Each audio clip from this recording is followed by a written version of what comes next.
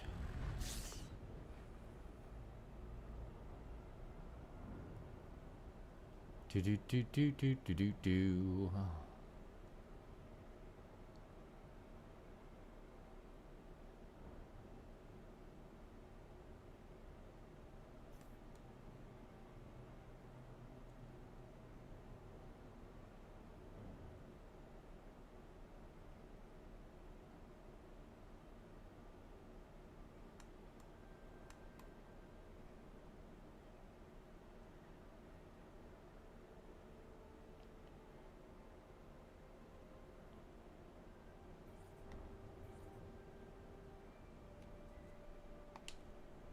That'll do.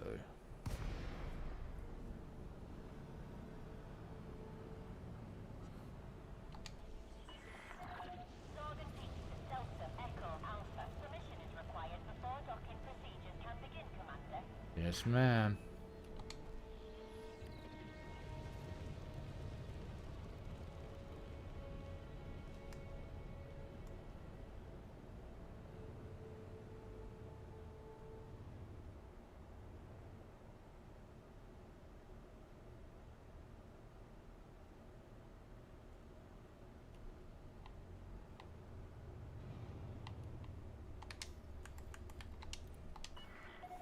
Docking request approved. Plot route for approach to landing pad 25.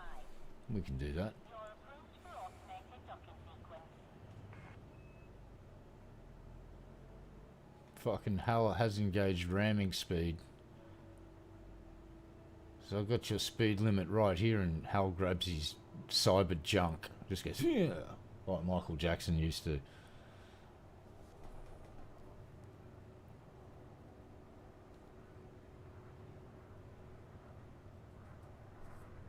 Reminds me. Wonder whatever happened to that band Tism. They're overdue to release some offensive music.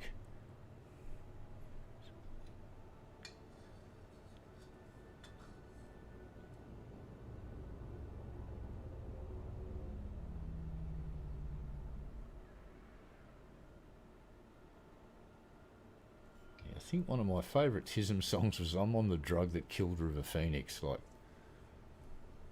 that was fucking brutal.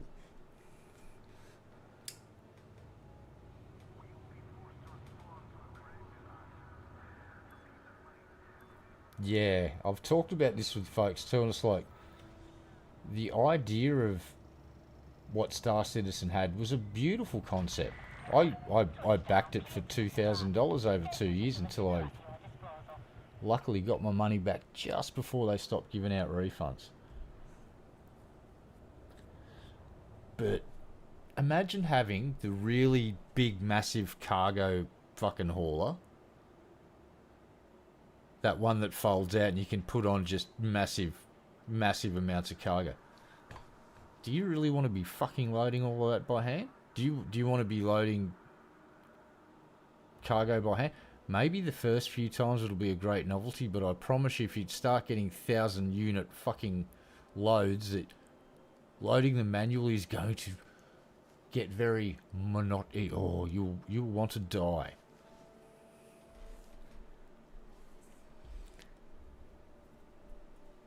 Which is why I'm up in the air about ship interiors still. I was against and then for it. Now I'm like, oh,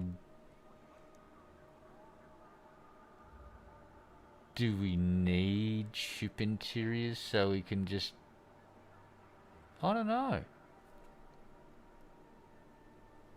There's pros and cons. And I can honestly say I couldn't advocate for either one at the moment.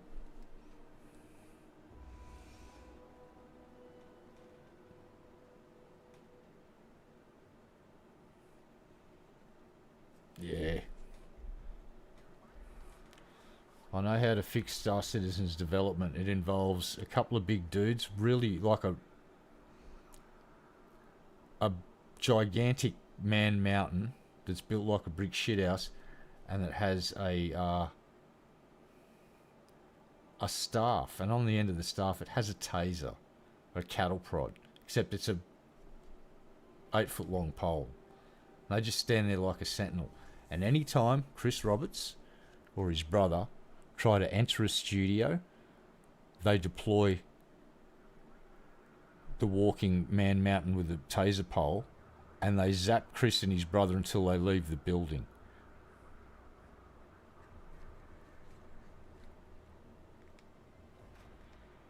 And you hire someone that's allergic to feature creep and that can actually focus on shit and go, all right, we're not selling any more, we're not designing any more ships or selling any more concepts. We're going to actually work on the game now. Yeah, and look, I'm not hating on the idea of Star Citizen. I was like I said, true believer. $2,000 worth of shit. Still got some merch sitting here. I've got a galaxy map, players cards. I've got sew-on ship patches from the original 5 companies, still in its original kit with the needle and thread that they sent with it. Dragonfire black and yellow jacket promotional posters. And a Constellation model sitting on the bench there collecting dust as well. So I was I was in deep. I had several fucking good ships and all of that crap. And then they pulled the old, we're changing game engines, and we all know what that means. It's Duke Nukem time. So, here we fucking go.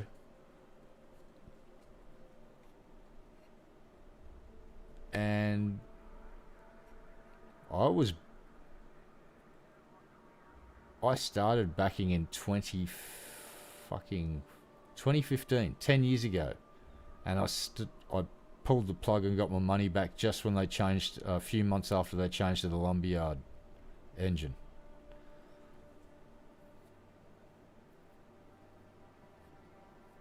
And I've seen the 20-minute vertical slice gameplay of the Vandal attack.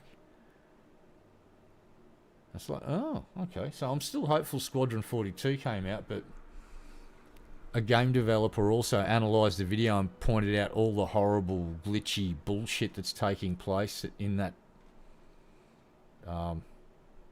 demo, which is also kind of worrying that after this long that it's still that buggy and entities spawn in after things happen. It's like, Jesus fucking wept. Anyway, bottom line is I hope they finish it, because there's a lot of backers out there that deserve to see something for the amount of money that they put in. And the sadder fucking reality is that, well, a lot of the backers that were in their 50s or maybe their early 60s are now really getting on, and they might die before they see the fucking game finished. Fuck, I'm even in that boat. I'm 53 now, so I could drop dead tomorrow. See, I would even go so far as to suggest that they immediately cease and desist selling fucking concept ships and finish the fucking game. And that they've got quite a set of big brass balls to keep doing it this blatantly and leaving the game in development for this long. It's kind of fucking outrageous and borderline. Well, I would make this suggestion. I hope that a consumer rights group that's government sponsored, like the one in Australia that's got some pretty decent teeth, starts having a look at their operation. Because once one government agency from one country gets involved, usually a bunch will work together to go, aha. And the amount of money they've taken in for the amount of product that they've released, it's like, if you haven't done a Spock eyebrow yet, you might want to go and stand in front of the mirror and practice how to get that eyebrow moving, because it might be broken. Yeah. Anyway, this is just my opinion. I'm not saying Star Citizen's a horrible game. I've still got a package. I've got a 1.3... Is it 135? Yeah, 135. The cargo hauler version. I'd love to see the game released. and I mean Squadron 42, I couldn't give a shit about the PU.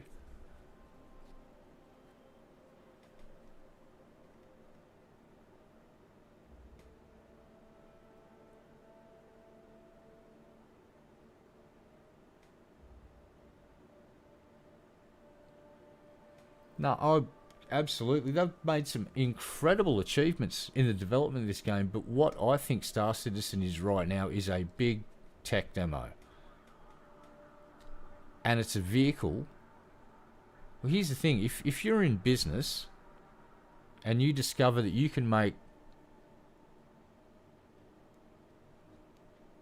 a metric fuck ton of money, not from actually finishing the game, but by selling concepts of ships that are in the game. Digital collector cards, basically. And then they worked out, holy fuck, we can charge, the bigger the ship, the more money we can charge. Right? And dumb, no, sorry, I'll take that back. You're not dumb. Because I was doing it. I was calling myself dumb. No. So I apologise for that. I will take that back. So,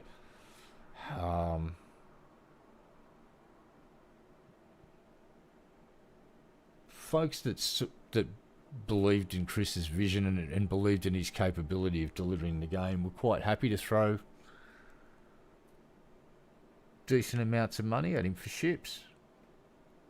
And then the ships got bigger, and then the prices jumped up, and then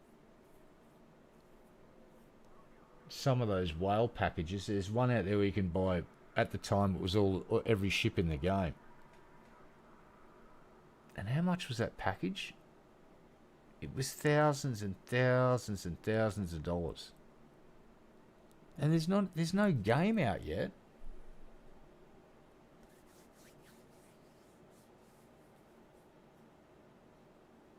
Yeah, the desyncs. Yeah, I remember trying to play Star Citizen in the PU, and the constant, because they didn't have servers in Australia for a while. And imagine trying to play that on servers in Europe or America. It was a nightmare, man. It was so bad. And then they eventually rolled some out in Australia, and it was heaps better, but it was still like, See, I would hope that I'll shut the fuck up about my rant now, and I'll go pour a bourbon and keep pouring. But I'll say this. I pray to the gaming gods that Squadron 42 gets prioritised sooner than later, because at least that way, if we can get our hands on a single player thing, and if they keep their promise about it being moddable, we might have something special to play with for the next several years when it comes to space games, and something different to do. Because the potential for modifications in that game, like imagine a Babylon 5 mod or a Battlestar Galactica mod, or pick your fucking favourite franchise mod. That's when I really went, oh, this game has so much potential. I could be playing Babylon. I thought, I'll be playing a Babylon 5 mod in a few years. This is going to be great. And it's like 10 years later, still no fucking game. It's like, Earl. Oopsie. But anyway, yeah, hope they release it for the sake of all the backers. Because they definitely deserve to get something for their money other than smoke blowing up their ass by fucking Chris and Sandy and his fucking brother. End rant. So yeah, I'm not a hater of Star Citizen. I'm a hater of the fact that it's in like development hell, and it, for the amount of money that they've taken in, it really shouldn't be. And if you get rid of Chris and his brother, who are the feature creep merchants, you might actually get something finished one day.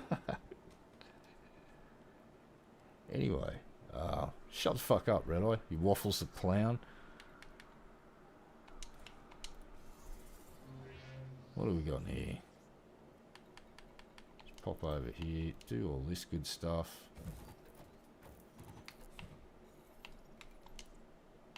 Oh Jesus, we've got to refuel 13 credits. Holy shit, just broke the bank.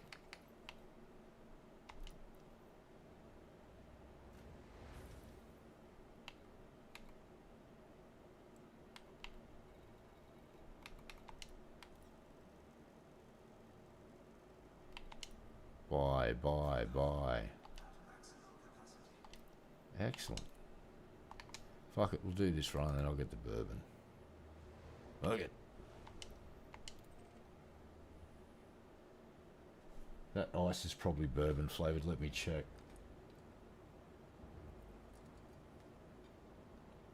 Yes, it was.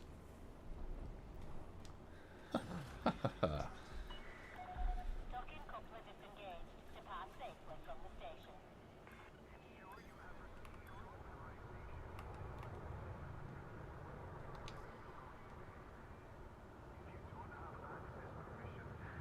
Alright, just gonna go pour a bourbon. Back in a moment. Copy that.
Clearing a flight path for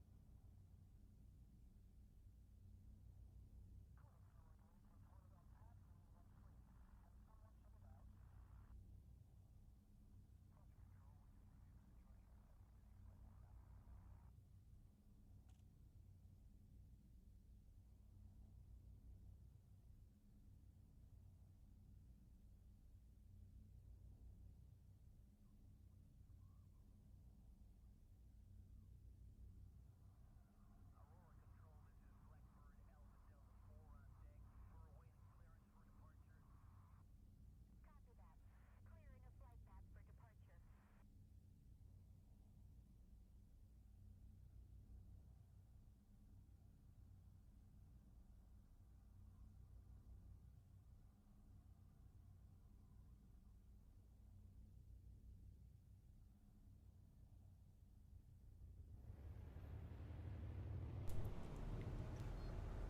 Alright.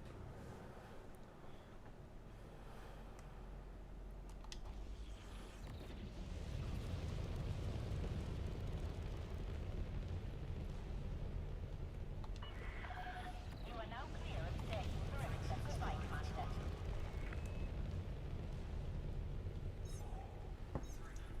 Oh yum.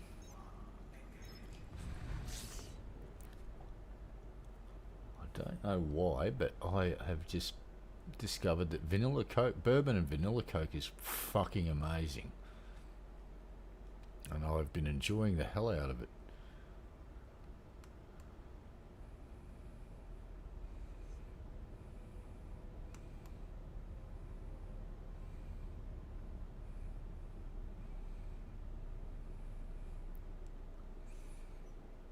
Basically just got to do a quick loop around to the backside of this fucking little planetoid. This planetary bowl day floating in the space. Oh, hello there. Communications established. We are ready to receive docking request. Outstanding. Request docking. Take us in, Hal. Proceed to your allocated path, Commander. Outstanding. And assisted approach is go. Yeah, and there's Whole bunch of games coming out too. Like, I've got No Man's Sky. I've still got to kick that in the guts. My buddy bought that for me like 2 weeks ago, and I still haven't started it. Got Mech Warrior 5 Mercenaries to do another playthrough on. We've got Clans to play as well. And I think we might be seeing a Mech Warrior 6 because, yeah, I'd like to think we are.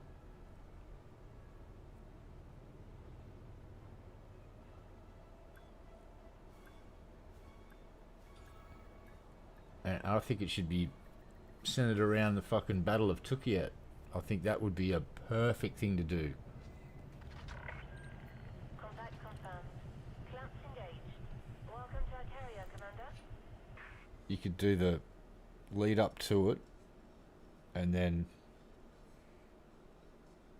well, the whole goddamn game could just be based on the Battle of Tukiat and all the different clan battles that took place. I would absolutely buy the shit out of that. And Battletech too. I need to was it Battletech that got a patch recently? Don't remember. I think it was. Yeah, we need to see another Battletech game. Right, if they announced that they were doing a Kickstarter for it, I would go and back that shit straight away. It's the only turn-based game I've ever liked, and I would play another one like a boss.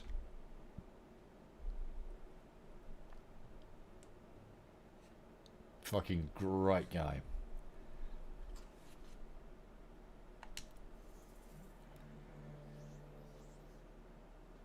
Alright, boop boop. What have we got? Do do do do do do do. We should sell all of that. Look at that demand dropping. My goodness, it's dropping fast now. Go for launch. You have liftoff. Hell yeah.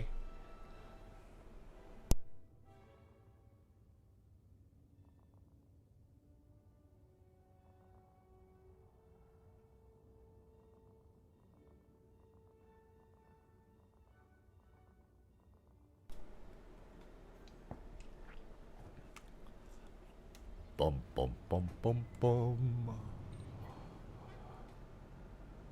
Alright, and off we go.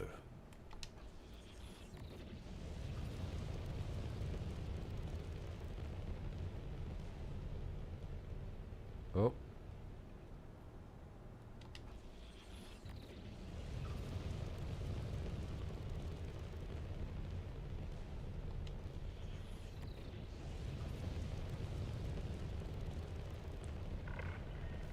Speed restrictions have been lifted. Best of luck, Commander. 2, 1, engage. Whooshka. And off we go.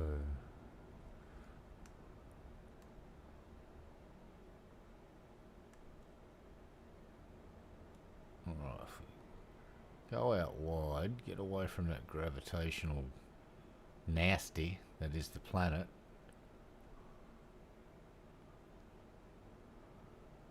There we go.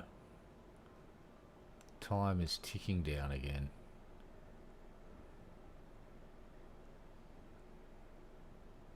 Yeah, we're good. Boop.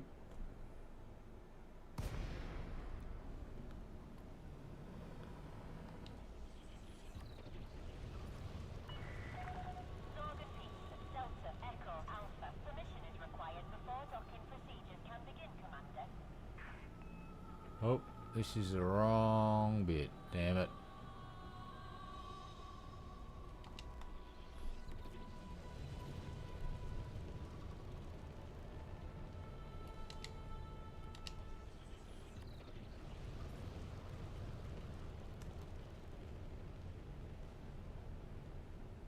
Is that the fucking right side after all? Oh, I can't tell. You know what, Hal? Fuck it. You work it out. I'm done. Permission granted. There you go. Route for approach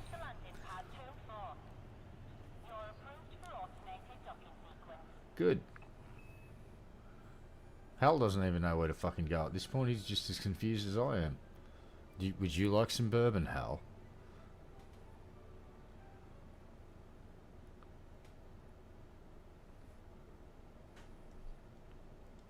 I'd like some bourbon, Hal.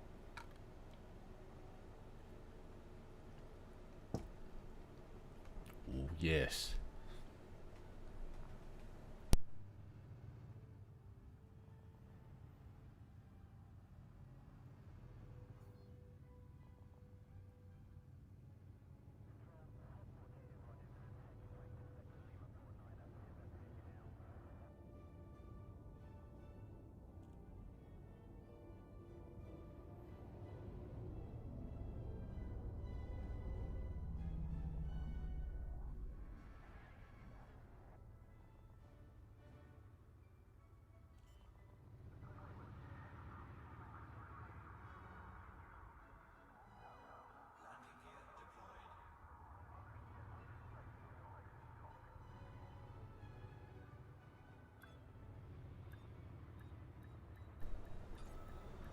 Touchdown.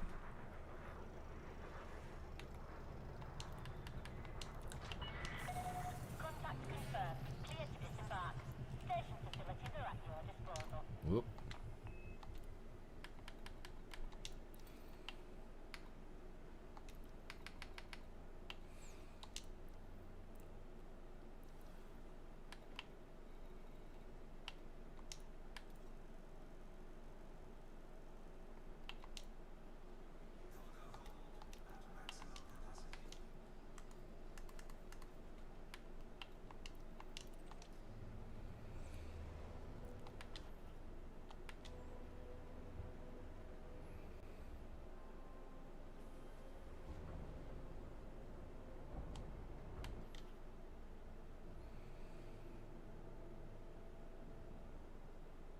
Landing gear retracted. Ship is disengaged. Arriving now.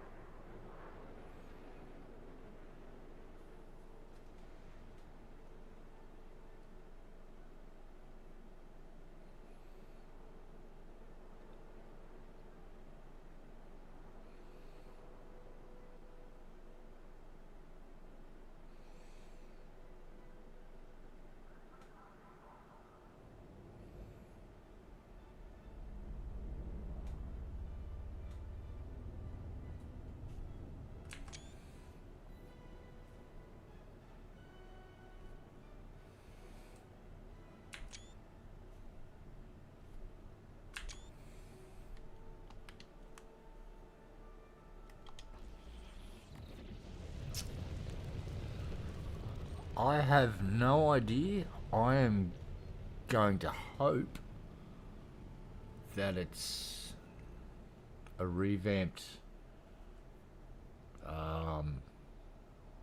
either a Conda Mark II or a You are now Corvette station Mark II. Goodbye, Commander.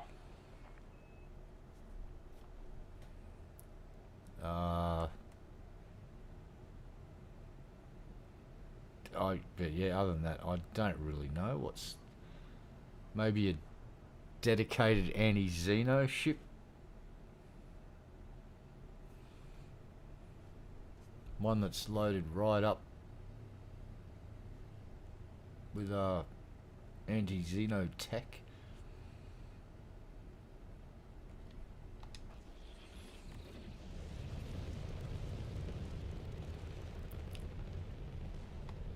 Yeah, I'd love a Corvette that actually didn't kick like a mule and overheat in 2 seconds when you hit the Super Cruise overdrive, like mine does.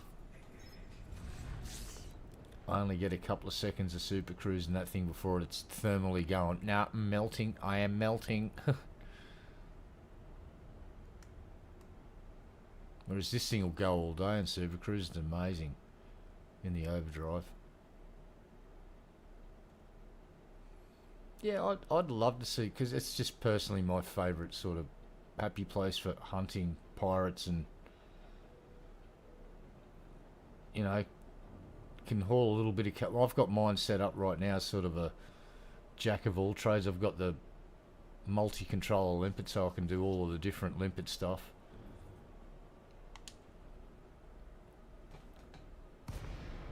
And yeah, it's just... I like it. 07 Commander, welcome to our carrier. 07 Commander. Oh, haha.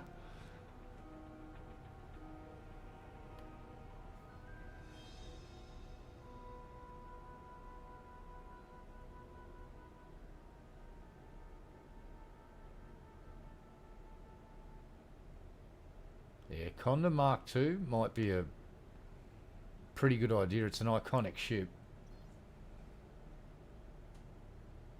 Yeah, I bought one of the dedicated mining ships with that fucking blaster on the front, and my only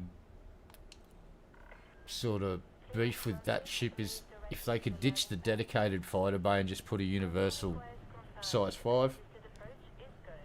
Happy camper.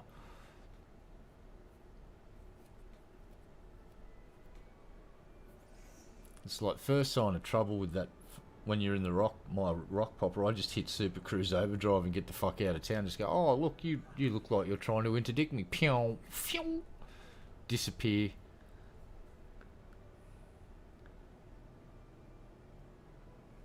Yeah, 'cause I don't know if they did a small ship, whether that'd get anyone buying it.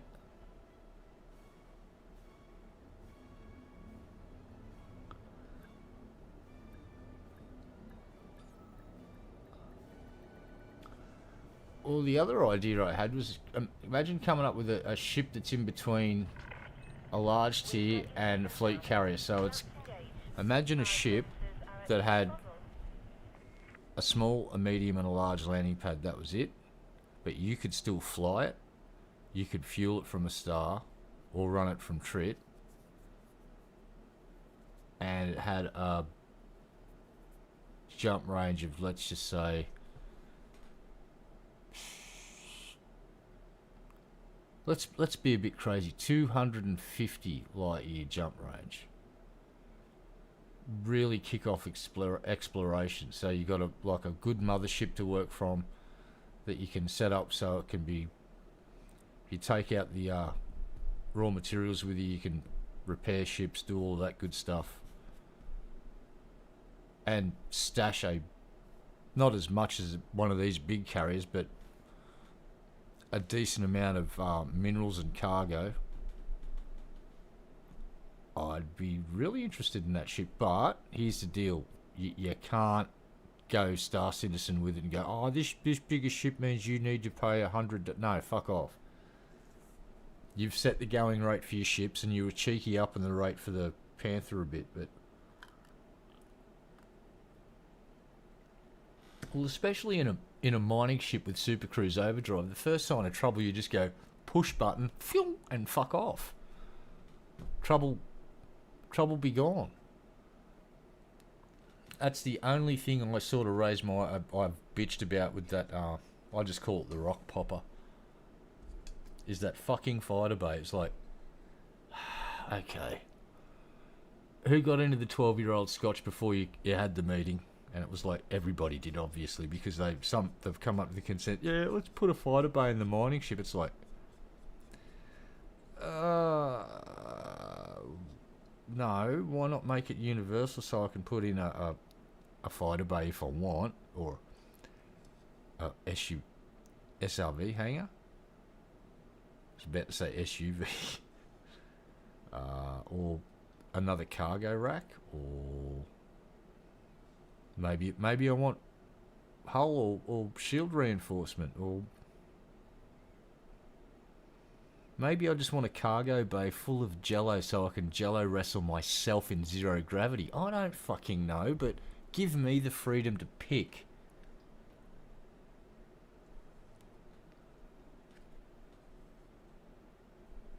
Oh, and when these pre-built ships, also give us the ability to store the goddamn modules, alright? I'll compromise with you, FDev. Set it up so they can't be attached to other ships. But give me the ability to store them, so I'm not burning a pre-engineered thing that I've got to go and then re-engineer and waste more resources on. That's really frustrating after I've paid you fucking money for that fucking ship, right? You take my fucking money, then you put these artificial restrictions on what I can fucking do with it. That's really fucking annoying, FDev. If I was a lawyer, I'd say something like, cease and desist immediately. I got right up in the mic's grill just to emphasise how... Ooh. An exploration ship, that makes sense. Although we kind of did get the Mandalay. But if you're doing a round robin... Now, when did we get the Python Mark II? That was before the Type 8, right? So, I don't know. I think we might be looking at an angrier fighting ship. That would be my hunch. I'd be leaning... But which one? That is the question.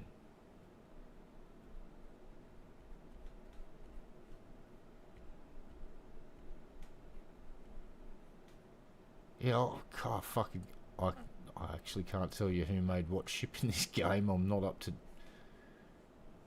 up on the law that much. See, I don't know. I'm pulling a guess totally out of my ass, like I said before. I'm just trying to actually use what's been released as some sort of guide.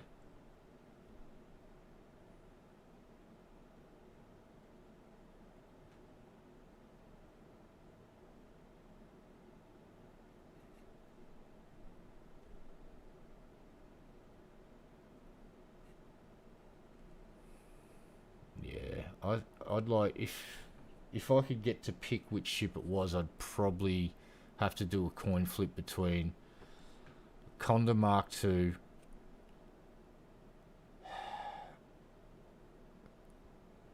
and a Corvette Mark II. And maybe a cutter. Because I know lots of people love those big tubby fucking sloppy buckets of shit. Shit, I just bought another one just so I can use that really nice skin on it.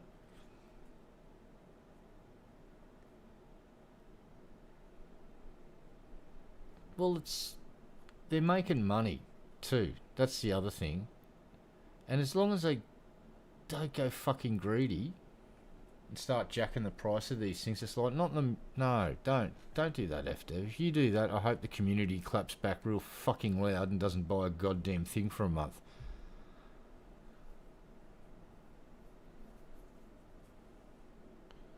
Like, I'm sorely tempted not to buy the next ship until I see the deets, and if it's got certain certain characteristics, I might just wait till it's available in game. I have bought, let's see, I bought the Type 8 Mandalay. I bought everything since the Type 8, so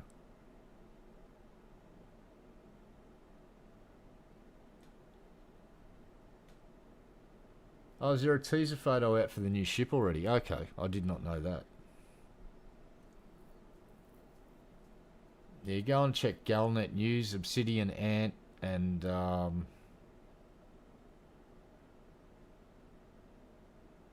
shit, what's his fucking name?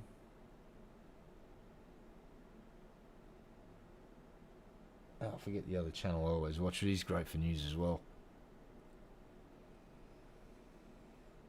Yeah, you just get that stuff when it's on sale. That's what I usually do, is I'll wait till stuff's on sale, and they give away stuff pretty regularly. Like, I did not pay for that Azura skin. I can't fucking remember for the life of me how I earned that. I've got a couple of cool Christmas-based skins for my Condor and an Asp Explorer.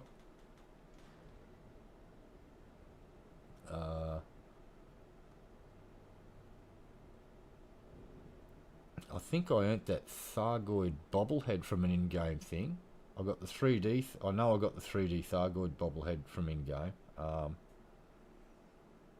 that snowflake thing that I got as well, the bobblehead, that was a freebie in game. I can't remember what I did to earn that Azure paint. I'm gonna have to jump on Google and ask the Googles. Let's buy some. Oh no, we're here to sell the stuff, that's right.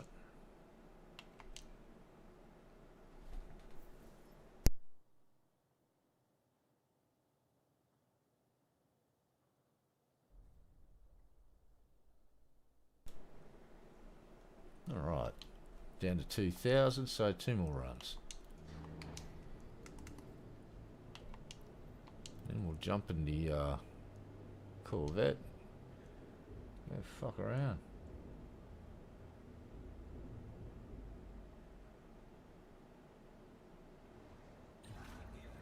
I don't mind the bobbleheads. Go for launch. You have liftoff.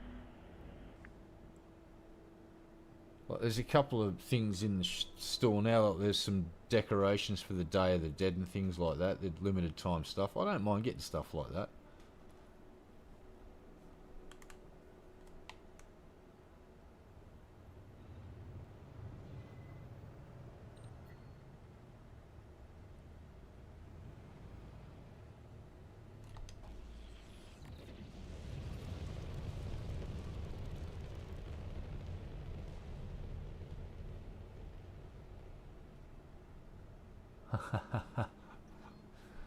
I got a fucking Marcus bobblehead from did I get it with Borderlands or Borderlands 2?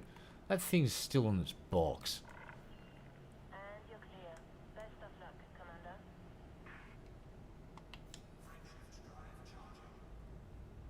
It's like, hey Randy Pitchford, remember when you used to sell games for like $60, $70 and you actually had cool stuff like collectibles and bobbleheads and art books and things like that, and it was still under $100? It's like, can you explain to me, Mr. Pitchford, why for me to buy the full enchilada of Borderlands 4, I'm paying $200 Australian, and you know what merch I'm getting with that?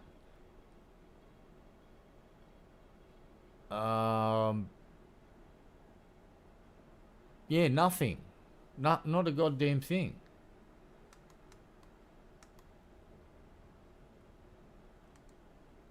Like, seriously, even Dead Island 2, which I thought was extraordinarily fucking expensive, I got that on sale, the collector's edition. And you get some cool pieces of merch that's very collectible and fun, but definitely not worth what I paid for it. But I still got merch, and it was cheaper than your fucking game, Randy, and I got all the DLC. What's going on, buddy?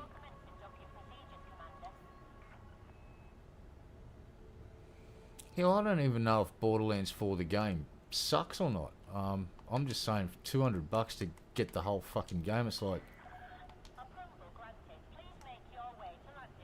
what the hell, Randy?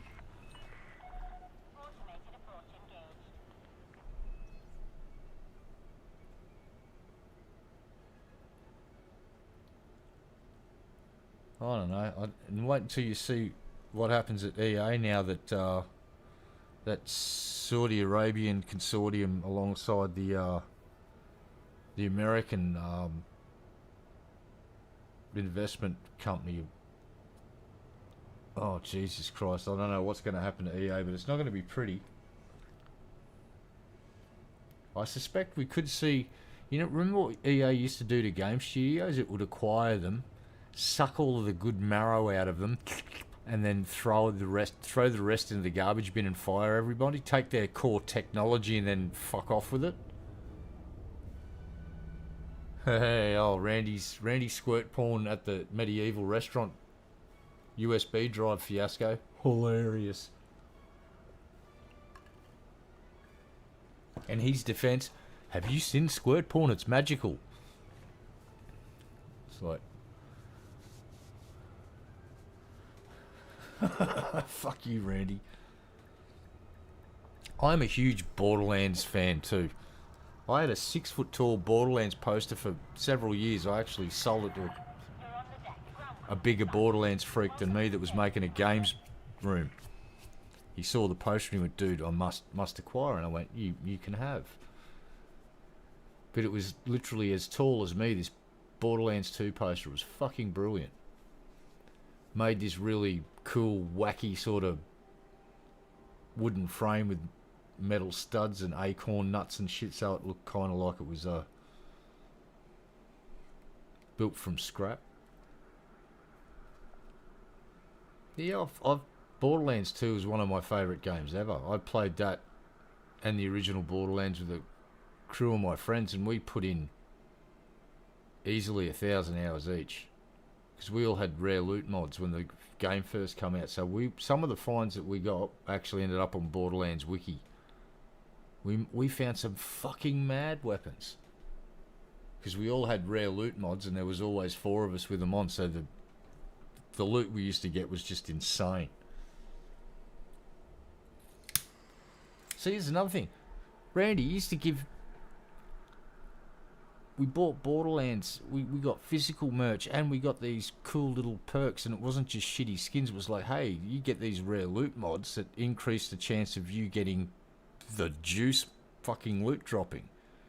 And if the more of you that are wearing them, the better the fucking loot and the more chance there is to drop. So all 4 of us used to run with a rare loot mod. And it used to just fucking rain legendaries, dude. It was great fun.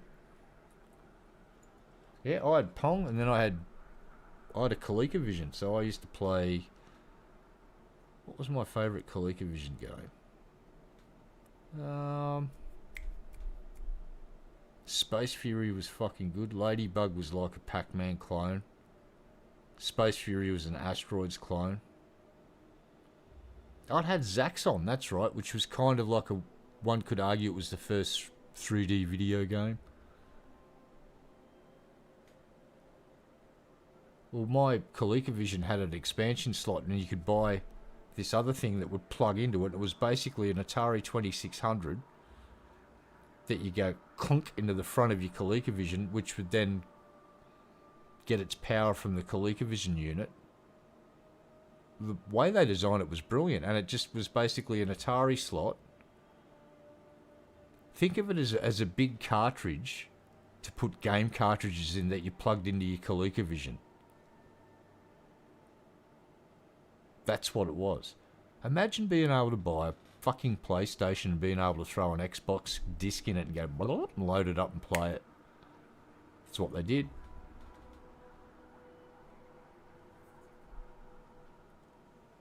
I would argue till I'm blue in the face and I drop dead that the ColecoVision was the best console of that generation by a country fucking mile. Because it could do everything the Atari did. The Atari couldn't play fucking ColecoVision games.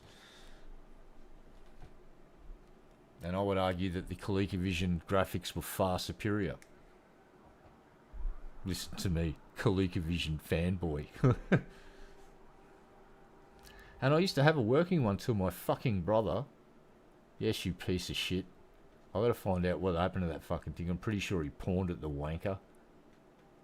But I had a working ColecoVision with like probably 15 cartridges, 2 controllers, with all of the inserts for the controllers still. Well, I'm getting mad just thinking about it. I'll have another drink and drown my sorrows.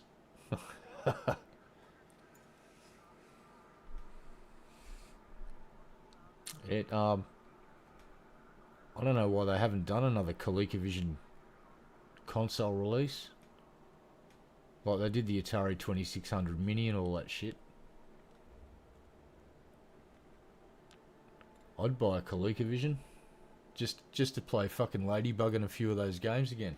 Oh, there was another one called Cat and Mouse, that's right. There was another Pac-Man clone that was a lot of fun on ColecoVision.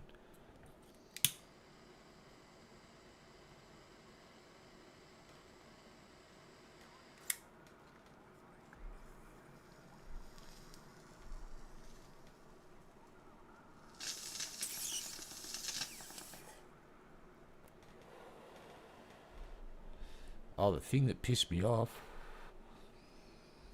This is why me and him started. We fell out over this, actually. he asked me one day, "Oh, can I borrow it? I want to play it with me kid to show him the games that we used to play." I went, "Yeah, no worries." I go and visit him like a year and a half later, and we're out in the carport, and he's need to get a tool out of some drawer, and his carport was open to the elements, right? So open up this drawer, and guess what's in there? Fucking ColecoVision and all the cartridges. And we got these wasps that make mud nests, and a wasp had made a nest on one of the cartridges, and I've just freaked the fuck out, and I go, "What the fuck is this?" And he goes all panicky and shit. I go, "I'm taking this home." He says, "If you touch that, I'll call the police and fucking get you charged for theft." Because it was on his property and I didn't have any proof of receipts, he could have fucked me over.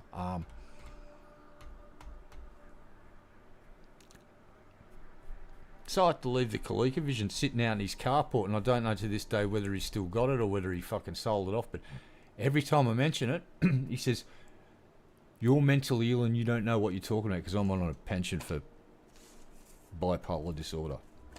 He says, "You're making this up," and he gaslights me. So to save me breaking his fucking jaw, I don't talk to him anymore. Because I swear to God, the next time I see him, I'm just going to grab him and go, "You don't tell me where that ColecoVision is in the next 5 seconds, you're not going to have any teeth." And just for the record, I'm about 100-0 when it comes to physical confrontations with my little brother. He has never fucking landed a decent punch on me in his entire life because he's a massive fucking pussy. Fuck you, you little shit.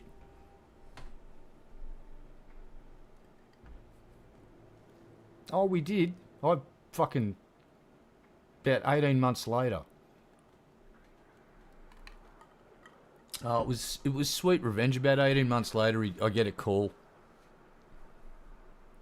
He's drunk as fuck. It's his birthday, and he's got a bunch of dudes in his house that he wants to get rid of, but he's too much of a pussy to kick them out. So it's about a half an hour drive to get down to his place from where I was living. Jump in my car.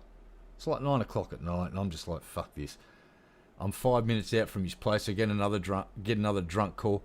"Oh, don't worry about what I said." And I went, "Way too late for that fuckface. I'm 5 minutes away from your house." And he went, "Don't fucking come around here." And he hung up. I went, haha.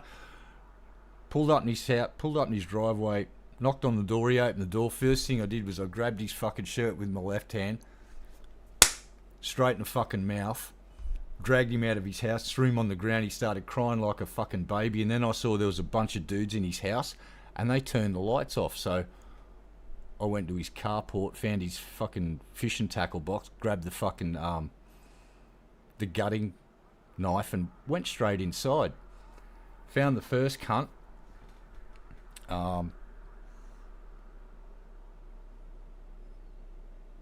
And oh, that's right. Not only did I have a kniff in one hand, I had a shovel handle in the other without the spade end on it, so it was just like the shovel handle. And I put it under his fucking, just under his jaw there, and I pushed up until I was starting to lift his weight up off the ground. I said, "When are you moving out of my brother's house?" And he went, "Tomorrow." And I pushed up even harder. I went, "When are you moving out?" And he went, "Right now." And I went, "Correct answer."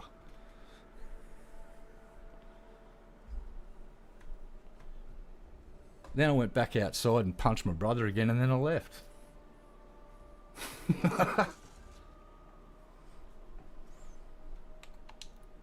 And that's the last time I really talked to him other than my dad's funeral. And then the little shit didn't turn up to spread my dad's ashes, and I haven't spoken to him since then. It's like he didn't even show up to spread my dad's ashes. Like, what a slack little fucking prick.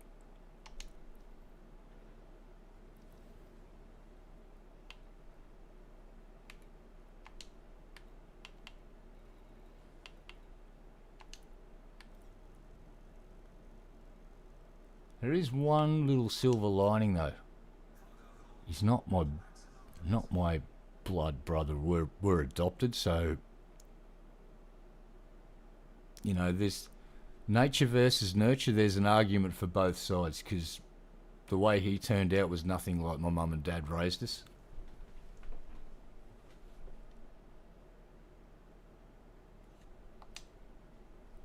Yeah, he's light fingers Louis, fucking piece of shit. steals from his own cousins. Fucking maggot.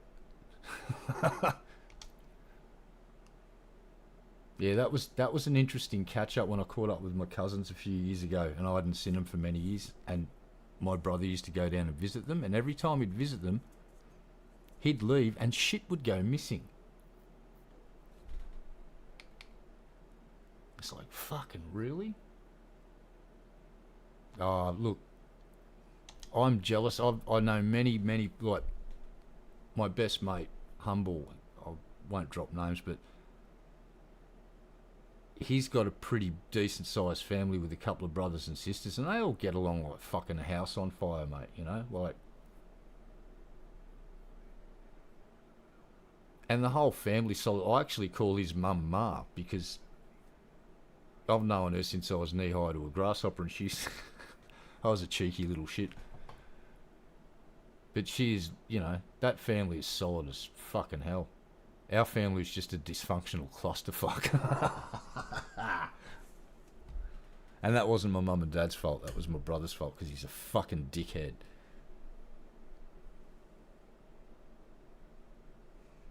Yeah, for some reason he was like nearly a klepto. He couldn't help himself. He'd fucking steal shit. And not cool shit, like dumb shit that's like people are going to notice it's missing, but go, why would you nick that, you fucking idiot? And then he'll go, it wasn't me, and it's like, you're the only person that was here when it was missing, fuckface. Anyway, I'll shut the fuck up about that cocksucker. He's a dickhead.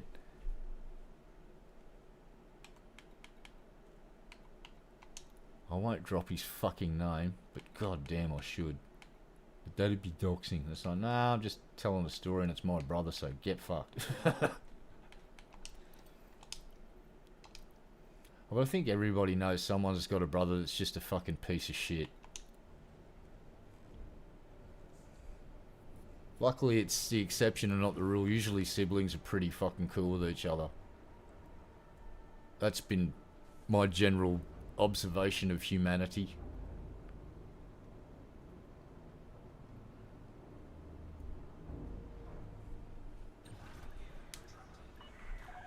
Ship is released. In fact, Safely from the station. my buddy Humble, I would say that his family's got my back more than fucking my own brother, which is sad but true.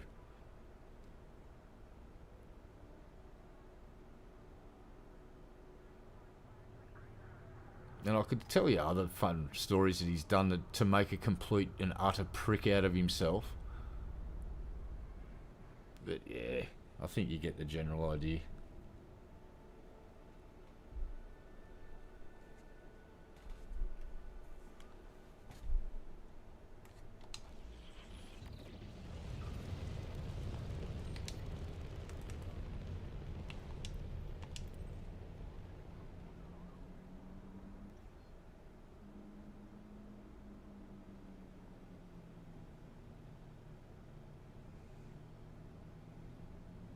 Yeah, but I bet you she's got your back when shit hits the fan. Troubles, Commander. You know, to a certain extent.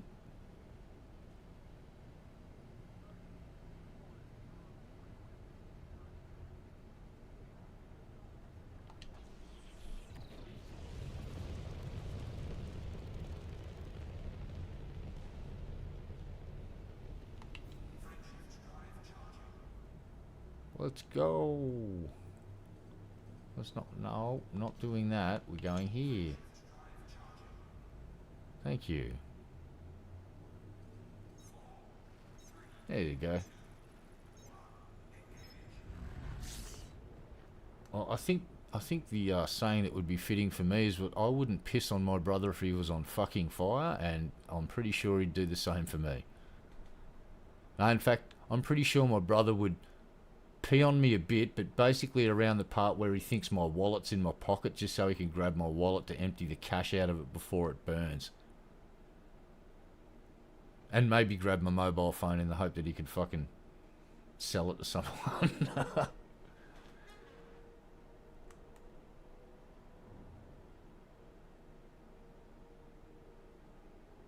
Yeah, look, you grow up and you don't, you know, when you're young, I get it, but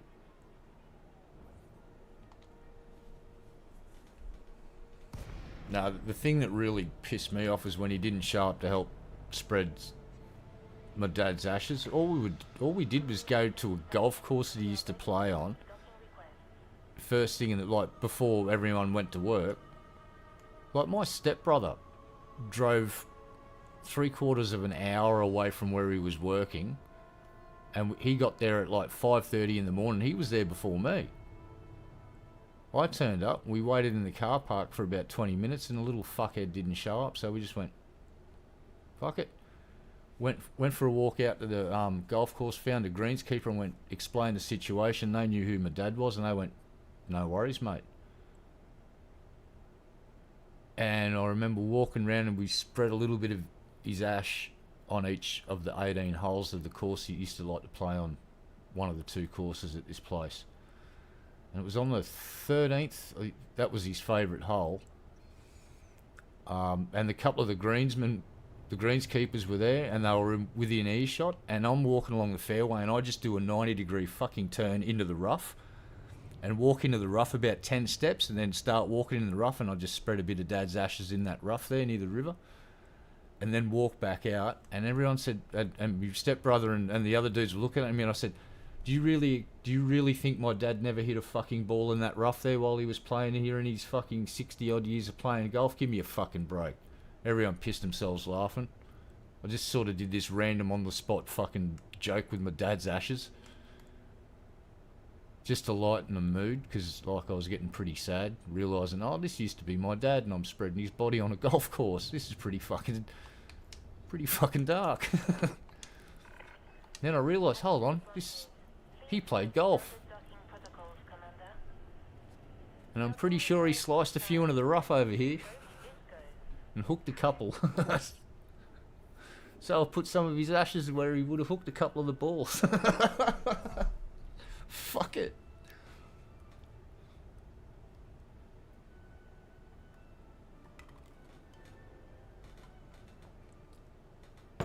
It's that thing that makes me genuinely smile about that day is the fact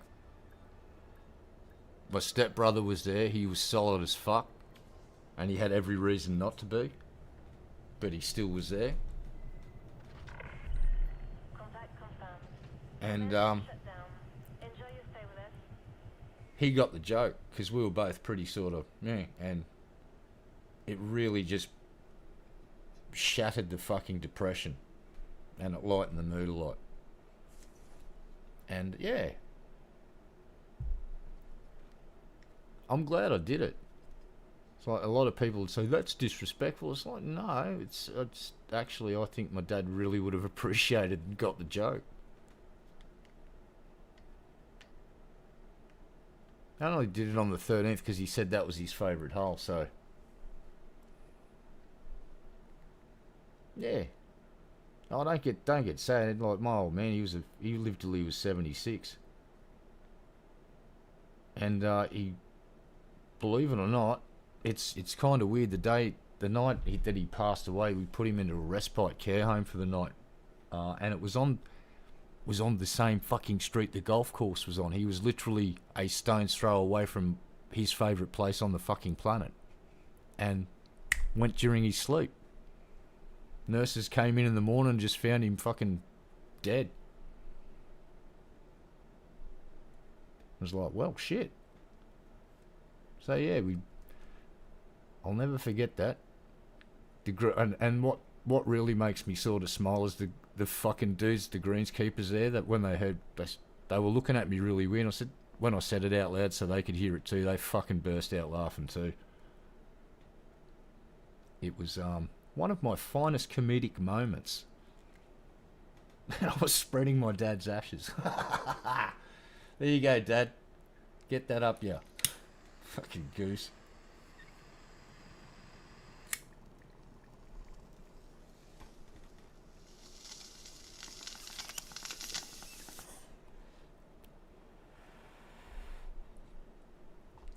And he had to be a dick and die the day before I moved house.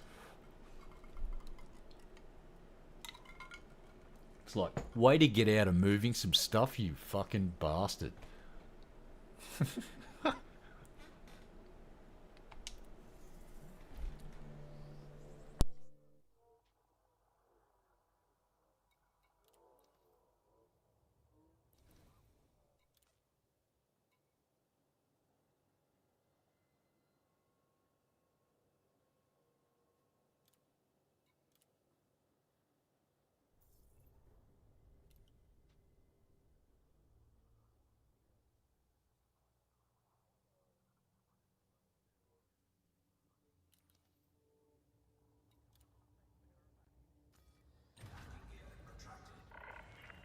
Landing clamps disengaged.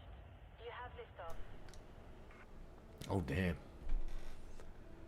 Oh, that one shut the gate. Yeah, I'm just running fucking gear to a commander has asked for assistance helping build up a colony, so more than happy to help.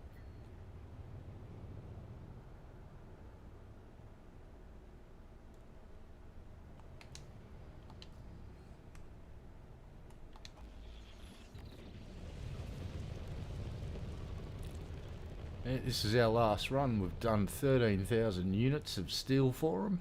Then they're going to jump their carrier to where they need to take it.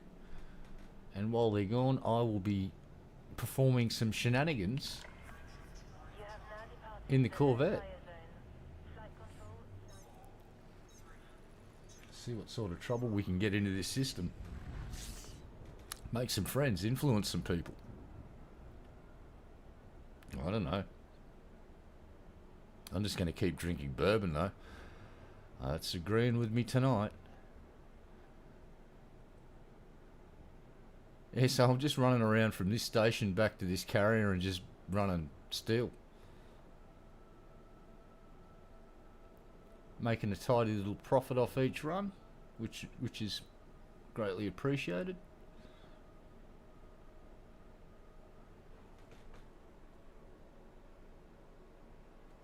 Uh-oh. Oh no, we're sweet. Boop.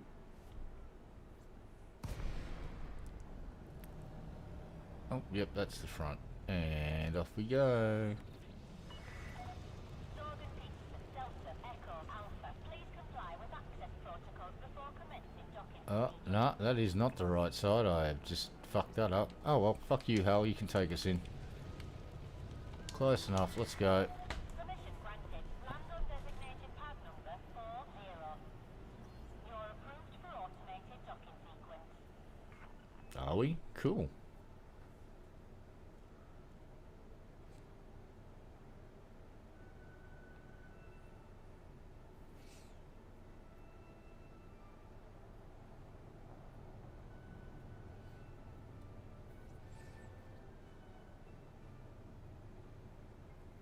Ooh, this station is shiny.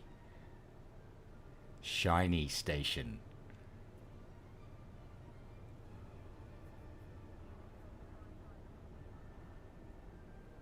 Yeah, I'm gonna look into it. Could be a lot of fun. I got all the assets I need to sort of do it, except for a fleet carrier. I kind of like the idea of just sort of staying medium sized too. It's like I found a nice little niche in this game where I found stuff that I like doing, and it still keeps me coming back for more.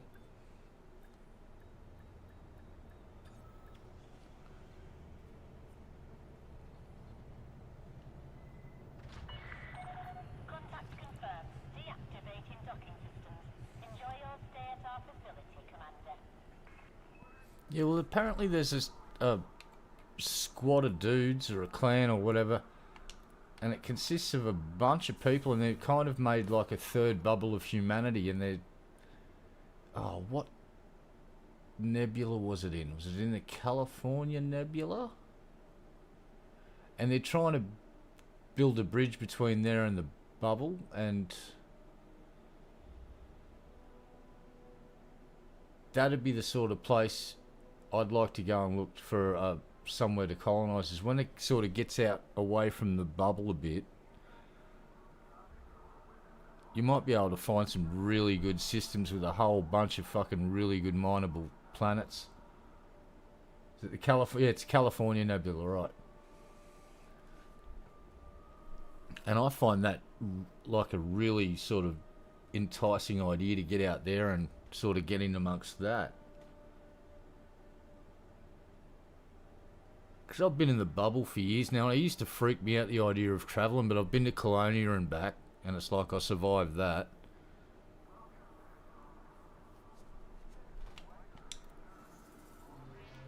Yeah, so I kind of like hanging on the periphery of the bubble now and just venturing out a little ways and looking at stuff. It's good fun.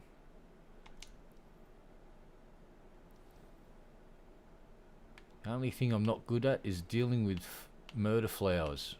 They just ruin me. It's like, oh look, it's a human. Bleh. We'll just.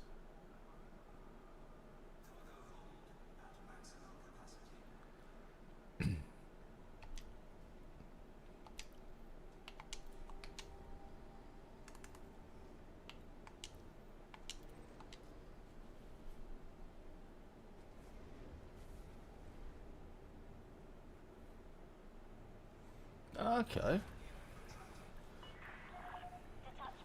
Yeah, with the price of the game too, it's like I could probably justify buying setting up another Steam account and having a second account, but I don't know.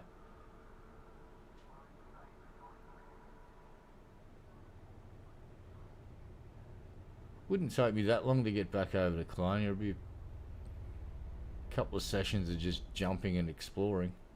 I'd probably spend a few days doing it actually and do a decent amount of exploration, because you can get a pretty decent payday from that and go and make a bunch of friends by selling it at different stations, all of the info.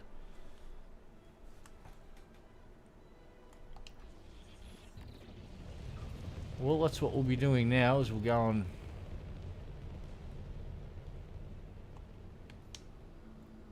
Oh shit. What am I doing?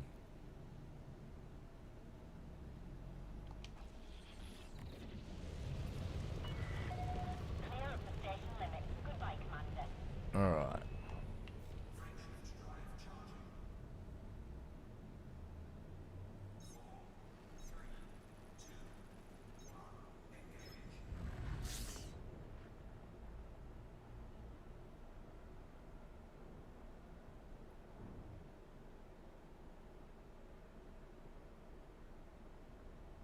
Alright.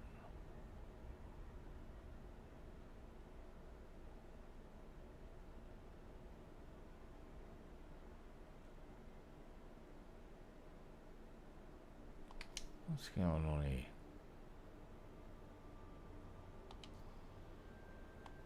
What am I doing?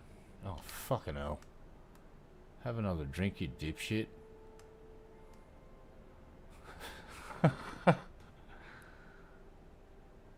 I didn't unload. Oh, good God.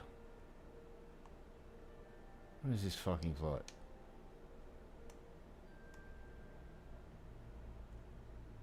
Where is it?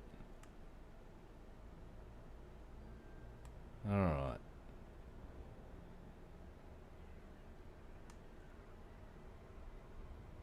Oh, I think we're gonna overshoot.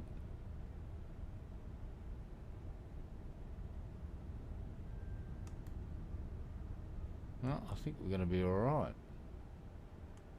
Amazeballs.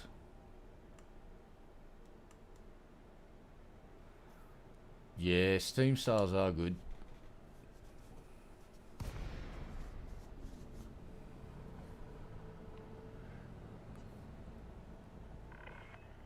Hello, Commander. Please stay aware of other ships around this carrier. Yeah, you need to buy a second copy of the game, and you can only have one commander active per account. I believe. I could be, I think. Permission granted. A landing pad has been assigned to you. Right. You have been cleared for approach. Feel free to relax. Your docking computer is in control. There's a couple of games I want to check out. There's Faster Than Light, I think it's called, and Flight of Nova. I think Faster Than Light's still in development, but it's available. Oh, there's another mech game that may be seeing the light of day sooner than later. Diesel Knights. The Kickstarter was a pretty big success, so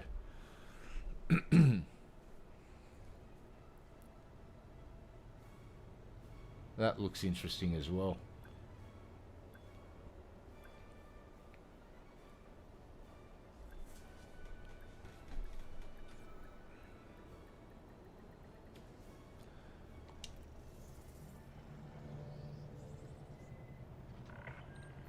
We've got you safe and sound.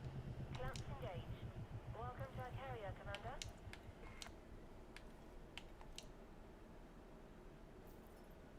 Alright. Oh, they want some methanol monohydrate crystals. Oh, okay, let's go back and look for those.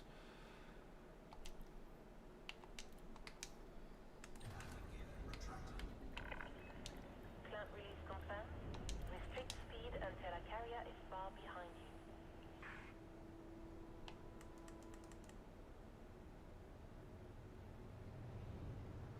you. Alright, they have the metal.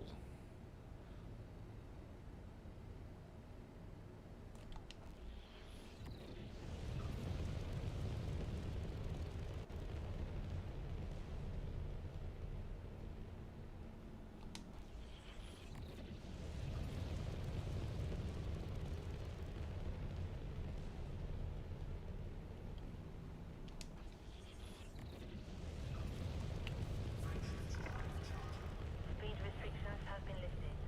We'll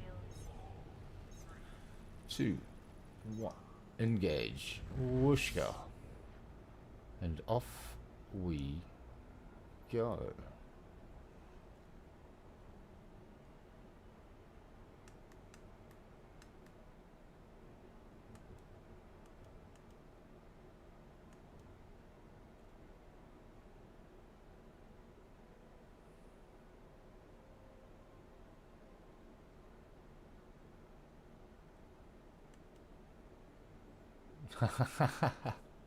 Nice.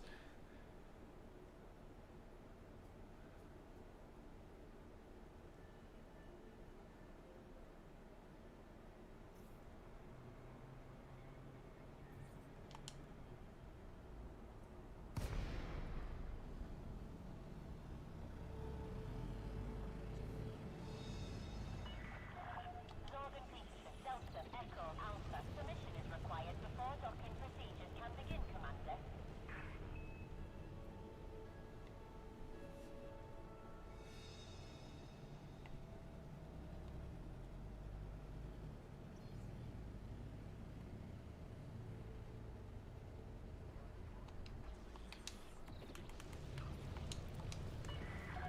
Docking request approved. Land on designated pad number 10. Automated door engaged.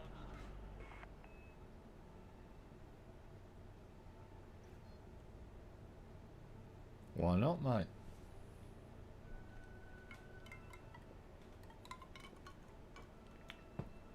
Yeah, I ended up selling my old PC. I thought I could have it sitting here. I was having trouble networking the two because, you know, Windows makes it fucking difficult to network Windows 11 and Windows 10 for some fucking reason.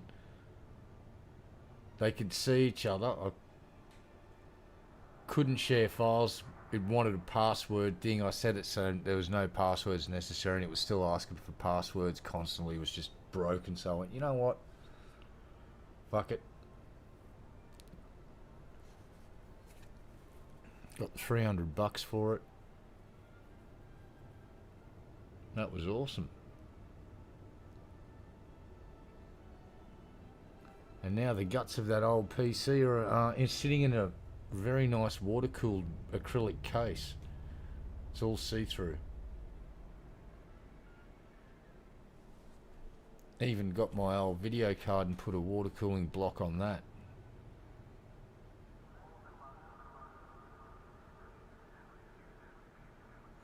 Oh, Windows 11's horrible, but yeah, I had to use it. I could not install Windows 10 on my new PC. I would not be able to use any of the Wi-Fi stuff at all. There's no drivers on Windows 10 for the Wi-Fi on this motherboard. Thanks, Microsoft. Look, Microsoft should be forced, and I mean legally forced by governments around the world, to extend the life of Windows 10. We are creating so much e-waste in the middle of a cost of living crisis. It makes no fucking sense whatsoever. I don't think it's borderline criminal. I think it's fucking criminal. What they're doing is they're forcing all of us, unless you're in the right place, because in some places on planet Earth you can get a 2-year security license to get enterprise level security updates as an end user for the first time. Excuse me. That's not available to everyone apparently, according to Gamers Nexus. Or they're rolling it out in a staggered way, and well, guess what? They stopped supporting Windows 10 last month, so they can get fucked. And water cooling, I had a water cooler in my old system for 6 years, and the only time it started getting a bit sus is at the beginning of this year. We had a power outage and a power supply took a hit, and the pump in it started making sounds like Darth Vader. And I'm guessing that's because whatever was inside the water cooler was turning into not water anymore, or not liquid. But I got 6 fucking years out of the thing.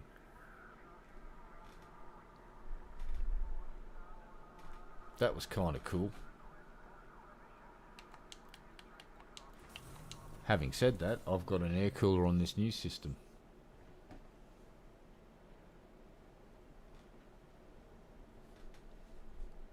What is it? Is it the Peerless Assassin or one of those? It's a big monster dual tower thing with 2 big... Actually, it's got fucking 3 fans on it. Is it 2? 1, 2. Is that 3rd fan hanging off the arse end of it? No, it's 2 fans. That's right.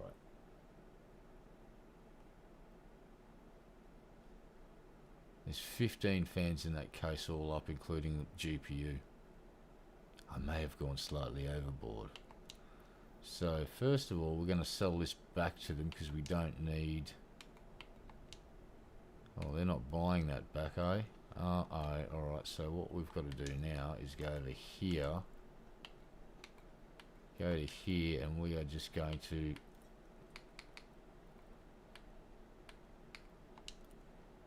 They're gone. Alright.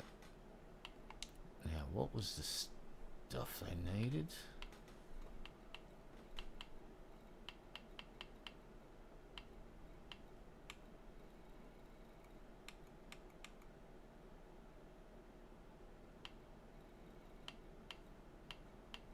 No, not seeing the stuff they needed here.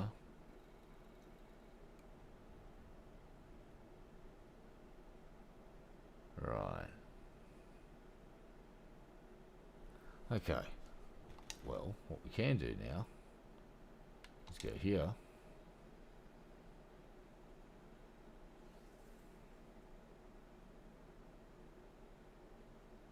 Yeah, I've got the whatever that that company's top cooler was at the time 6 months ago. That's the one I got, and I bought the slightly smaller version from my older computer when the water cooler went there, and it kept a 3700X CPU ice cold. And in winter, when the ambient temperature's cool, this thing runs icy cold. And because I got just the base model GPU and not the XT or whatever version that's got higher voltage, the GPU's running at 55 right now, so that's pretty tidy. As long as I don't run it in the middle of the day without aircon, I'm fine.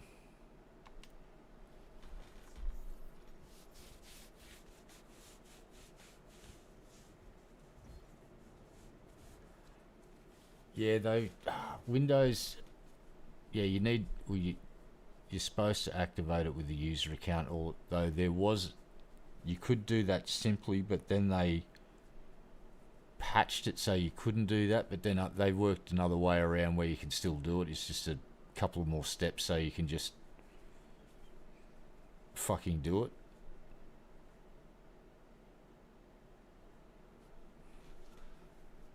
I just use my. I've got a Hotmail account. And that's what I've been using, and that works. So I just went, oh, fucking sweet. Because that's now changed to Outlook, blah blah blah, and all of that stuff. But it works for signing. Right.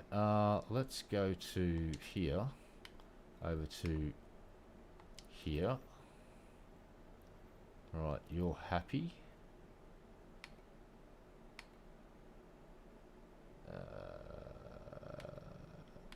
Surely.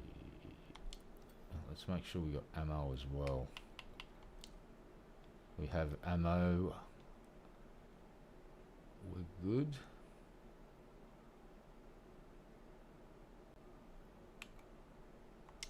Actually, let's just go on here real quick. We'll check if anything is on sale.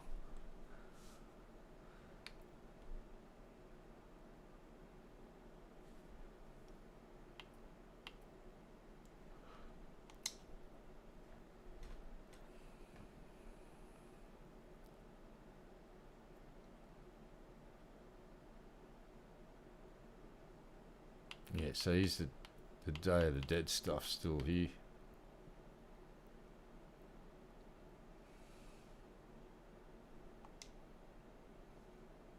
So you get little glowy skulls.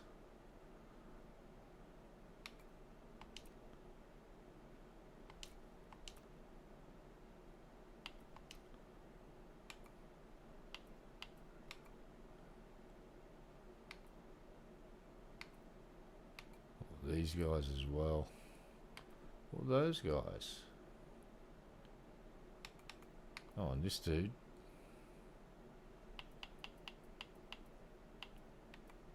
This one. Well, that one. That's not a bad one.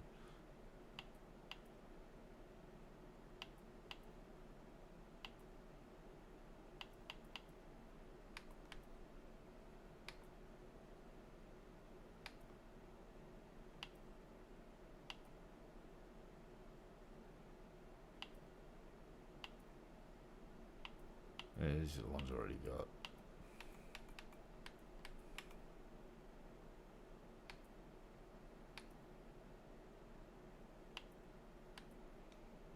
Oh yeah, Christmas time, you fucking better watch out. Christmas the fuck out of my ships. Yeah. Eh.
Shiny.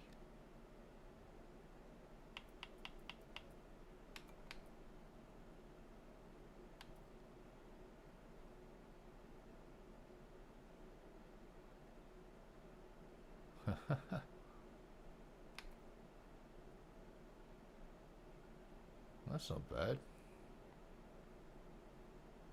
Don't mind that at all, actually. Looks pretty cool. What about this one? Yeah, also not bad. Just wanted to check down here. Ah, yep, there we go. I got that one for... And that one.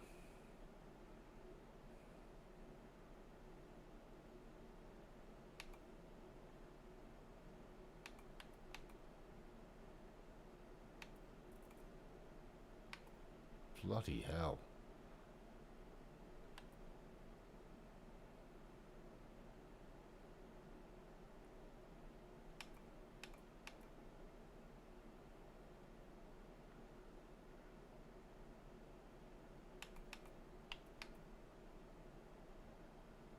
No, see, that needs to be more obnoxiously green. Like, it's close, but see, it's just lacking. See, that's not bad.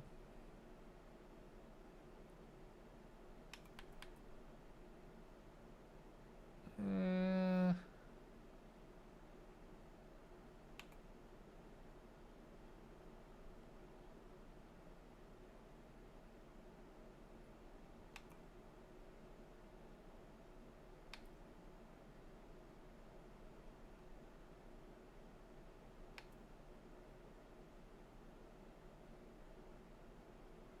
shiny. Alright, fuck it. Let's get out of here. We are going to have a quick look in here.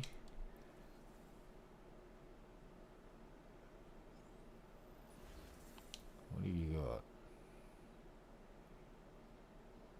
What have you got in the... Oh, hello.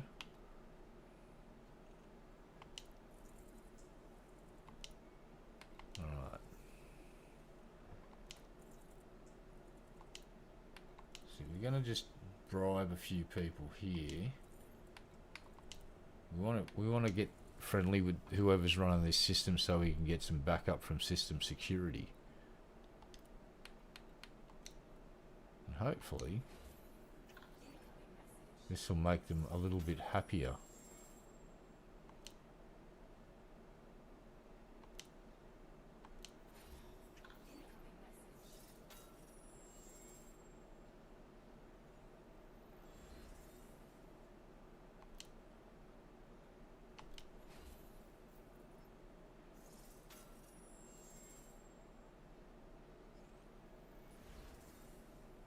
Alright. Gets us out of neutral status anyway. So let's get out of here. I think we need to find something to shoot. Not sure what that thing will be yet. We'll work that out a little later.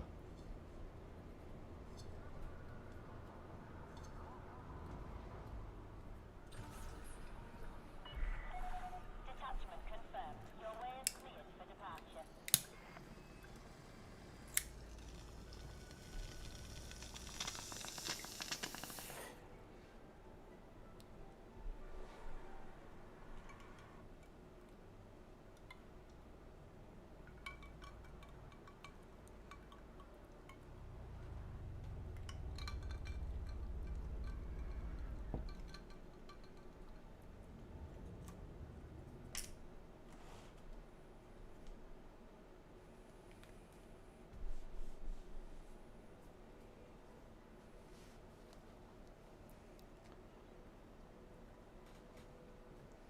Boom, boom, boom, boom, boom. Bop, bop, bop, bop, boom. Well, let's go lock onto that.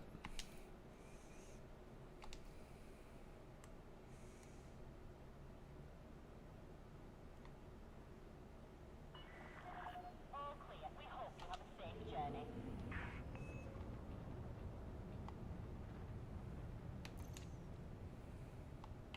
Frameshift drive charging.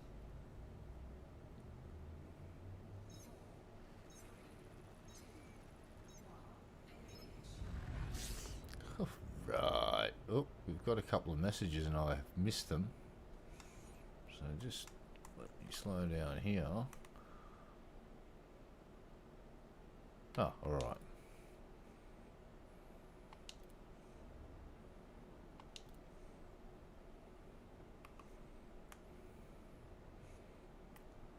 Oh, I think we need to speed this process up. Frameshift drive operating beyond safety limits.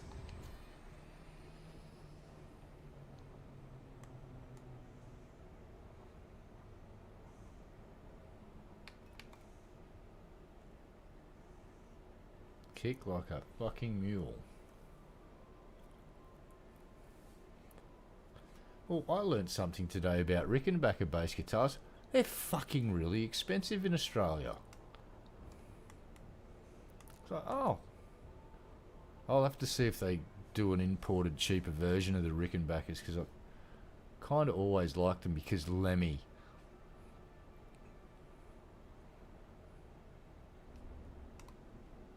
But yeah, the price of the legit ones, oh damn. Saw some priced at like 12 grand, $9,000. One that was made in 72, same year I was born, that was fucking $9,000. I'm like, ooh, that's a wee bit pricey. Maybe one day I'll win the lotto if I ever buy an entry for it.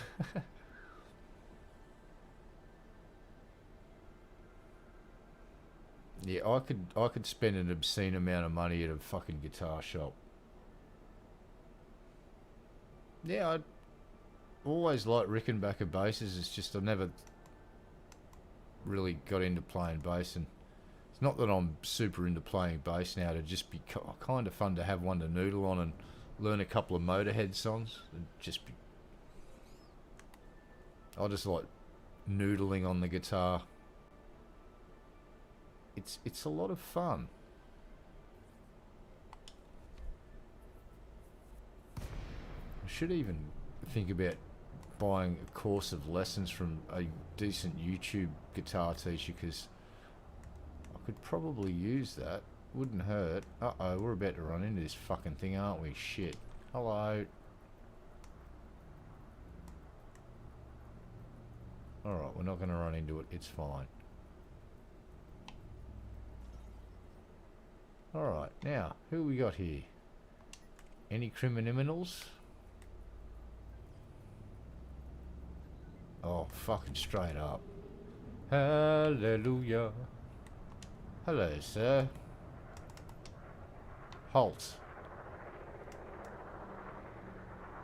Halt in the name of the law, I said. Hey. Hey, mate. Got a present for you.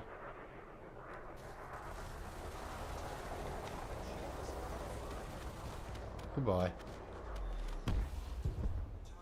What you got? Oh, it's damaged. I don't want it. Oh, filled up on those, unfortunately, so I don't need those. What else you got, sport? Oh, we want those. Quickly. Oh, shit. Well, doing it the old-fashioned way. Somebody forgot their limpets. Somebody forgot their limpets. Fuck. You silly, silly, silly Billy face. Silly Billy stupid face. Come here, you little shit. Right. Where's the next one? You. What are you? No, I don't want you. Where's your mate? Nah, I don't want you. Where are you two? What are you? Oh yeah, we want that. Oh uh-oh. Crap, how do I answer this thing?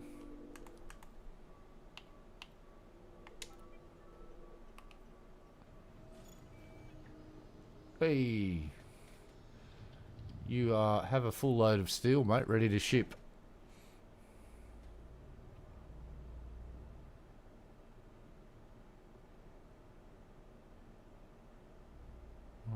else we got here? Nope. Can't see this one. Mechanical equipment. Nope. Nope. Nope. Yes. Oh, we got a scan.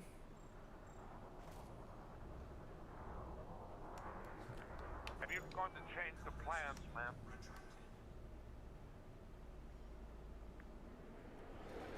I've dropped off a bunch of steel, mate. I can't drop off anymore. You want to do a run, and as soon as you get back, I'll do another bunch of runs and fill your cargo back up with more steel. Well, actually, I need you. Well, I could use you in your Corvette Yeah? because, while the carrier was sitting there and I saw that you dropped a bunch of steel, I was flying around and get all the small pieces that I needed, small amounts. Yep. And all the big amounts that we need now, steel, aluminum, and all that shit, I can get that one jump away from the colony system. So my question was,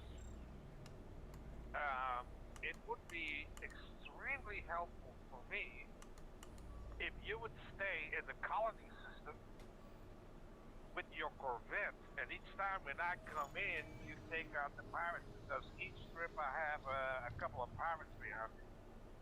Yeah, dude. And, well, they're all elite, so you will make a nice, nice money out of it. Yeah. I'll head to your carrier now. So if you go to the carrier, then I will. Is your Corvette on the carrier? Not yet, no. I'm just at the nav beacon. Oh, that's right. So I'll head to you now. Because I don't know if you can just dock on the carrier and see if you can call your Corvette over here. The carrier. Because I turned off a lot of services to have as much cargo capacity as possible.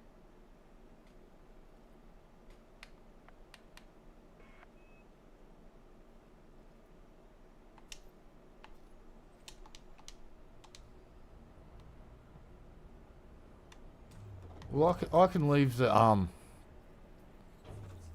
Panther parked in that station if you need to come back for more steel. Oh And no, we're not going there anymore. All right. I found a better place.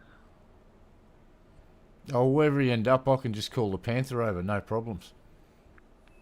Okay. So, let me take a look here. Operating beyond safety limits. Whoa. All right, come in. Once you are in your private group, I can wing up with you. Then you see where I'm at, right? And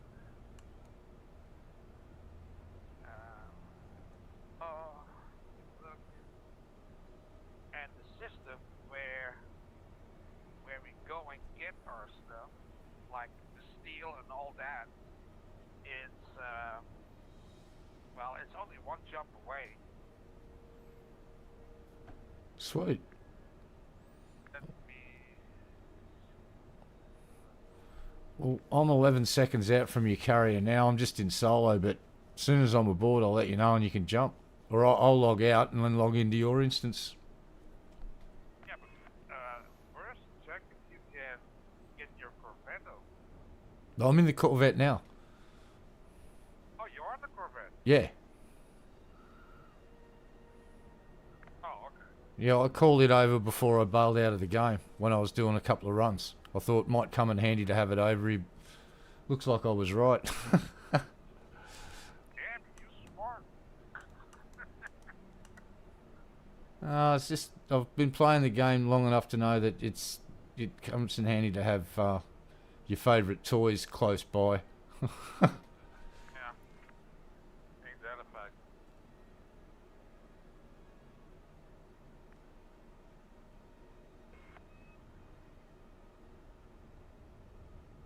Alright.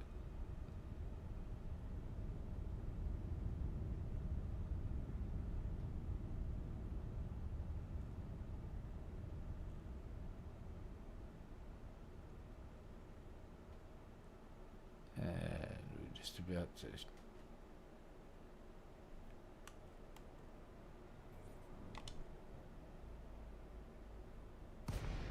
Alright.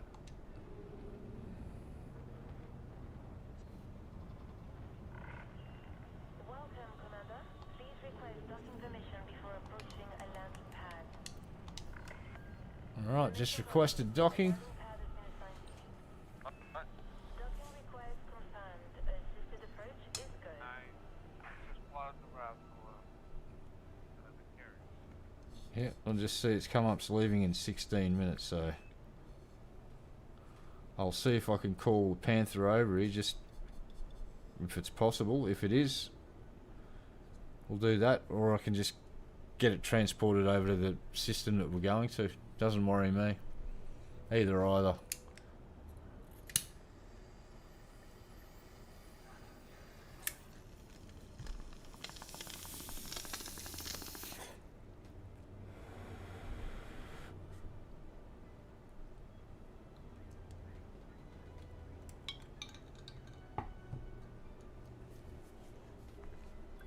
Alright. All aboard. Boop boop. So the ships that you have to deal with is for a Type 10 or a Birdlance. Commence shutdown. It's always the same. Welcome, Commander. Yeah, I reckon I'll give them a run for their money, that's for sure. Alright, so I haven't got access to the shipyard, so I won't be able to call the Panther over. That's fine. When we get to this new system, I'll just jump straight to where we're getting the goods from, and I can call it straight to that station there. And it'll be on standby. No probs. Yeah. Once when you are in the system, right? Then I will. Let me see. Oh, this is interesting. We can do that. So once you are in the system, right? You leave your ship and you. Okay, so the carrier comes in the system where I'm dropping the stuff off. Once you are here, I dock on the carrier. I take you with me in my Panther to the system where I'll pick up my stuff, and there you can let your Panther flipper go to, because that has a shipyard. Sweet. And then you go back as a passenger with me back to my carrier. You jump in your Corvette, and we're done. Sounds like a plan. I came up with it myself. Outstanding. I'm surprised. Alright. Sweet ass. Yeah, well, I'll just stay put until you jump, mate. I'm cool. Gives me a chance to do a chop, talk to folks in the chat. Alright. This is actually very, very enjoyable. I'm glad that I sort of went, you know what? Yeah, it's about time to just get out there and start having a bit of fun with the game instead of going, oh, I must remain by myself because there might be a hacker. Hell no. The only thing I hack is my friends. You know, look, I've been absolutely amazed at the just the fucking good nature and the friendliness of Elite Dangerous players. Like, it's not like a lot of the other games that I've played. Like, there is usually a decent amount of a gaming community, and I won't use the T word, but I mean, though, and when I mean toxic, but this this community, I just haven't been getting any of that. I've got a couple of people poking me with a stick, and it's the internet. You're gonna get that, but 99.9% of the folks that have come through my channel have been really fucking cool, and several of them have gone out of their fucking way to help me get a better experience from Elite Dangerous, and like taking a decent chunk of an hour or two explaining shit to me and helping me through shit. It's so I salute you all, commanders. You're all fucking awesome. And When I was on PlayStation, we kind of were looked down by the PC community because we were just college players, right? And I started this squadron called the Twitch Depot, and we were refueling carriers, but everywhere in the galaxy. And we were only with I think 8 people, and we were refueling all the carriers. And then we had a couple of guys from what's it?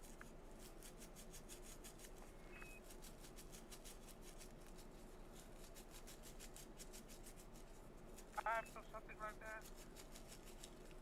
And those were actually the few toxic players that actually completely destroyed the squad. A lot of members left, and then the PlayStation got, well, disbanded by Elite Dangerous, which also was big kicking the balls. And eventually, well, it's just me now. I'm just all by myself, still in my same squadron, and well, I'm just doing my thing. I joined the Hive when the Thargoid War was going on, killing Thargoids. But well, those cauliflowers are gone, so now I have to do something else, right? well, I think we'll be seeing more Thargoids again soon. I think here's my hunch for HIP 87621. I think they may have found the first traces of, you know how there was 2 factions of Guardians, and one of the Guardian folks, they fucked off before the Guardian AI went black and annihilated the Guardian. So there is a small group, or what was a small group of breakaway Guardians that weren't present during the AI apocalypse. What if this latest discovery in that system is connected to that? That would be cool, because that's one thing they haven't really delved into much, is the Guardian stuff, other than the Guardian ruins and some blueprints and some tech. Wouldn't it be cool if we got to see some actual Guardians in game that, and they don't have to be hostile, but maybe not friendly either. I don't know.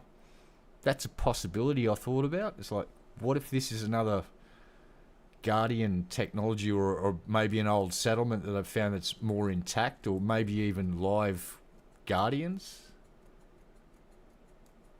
Are you streaming, by the way? Yes, I am. Are you streaming my voice too?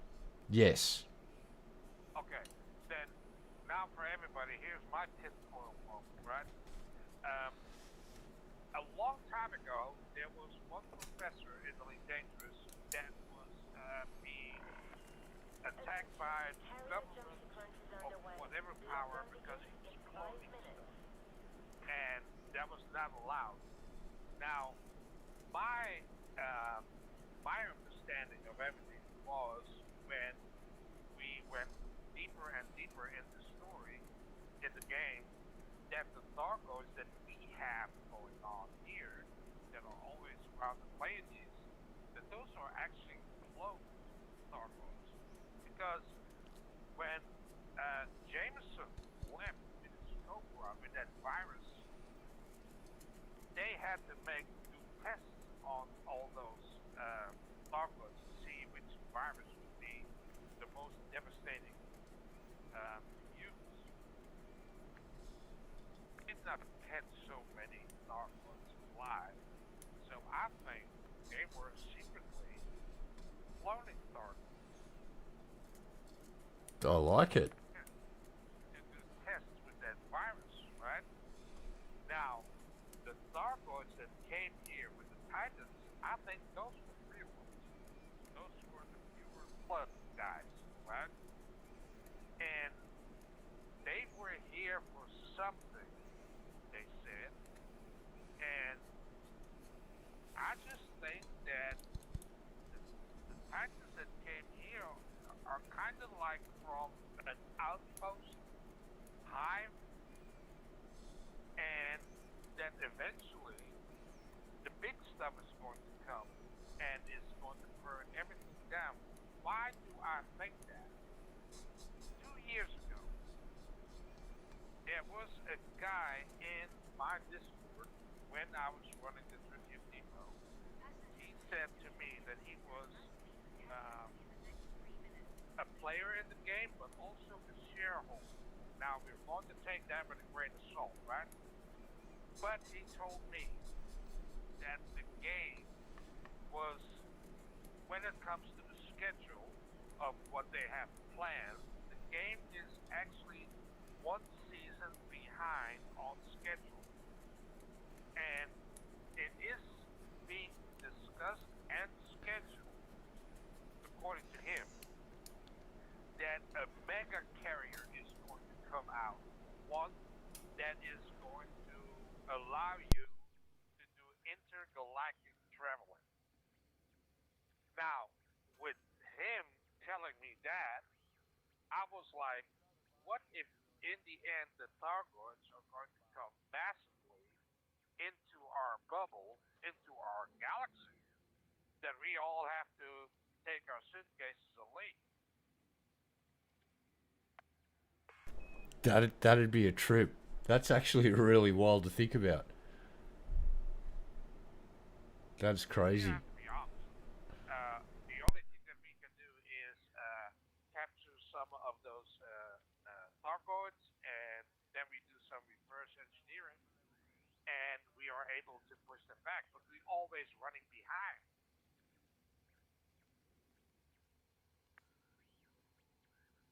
So if they do a massive invasion in our galaxy, by the time we have figured out what kind of weapons to use again, then it's maybe already too late. Well, yeah, when you look at the size of the galaxy compared to just humanity's sort of stronghold, which is the bubble and then Colonia, it's there's not that much to eradicate, really, is there? It's like we're a relatively small speck on in a big place, and they kind of know where we are. So, yeah, that'd be fucking wild. If you really look at it, we didn't do anything. We have a few systems. Okay, it's a lot of systems, but if you look from an alien point of view, it's nothing, right? It's a couple of spots on the map, and that's it. The bubble and Colonia, that's it. And now we are actually making colonies, but that's where Frontier also is kind of playing in order to give you a light year range to go to create a new colony. Um, I don't know. I really don't know. I think worse is yet to come. Passengers wishing to remain in the system must leave the carrier within the next 3 minutes. It wouldn't be awesome though if those mega carriers would come out that we could go out of the galaxy.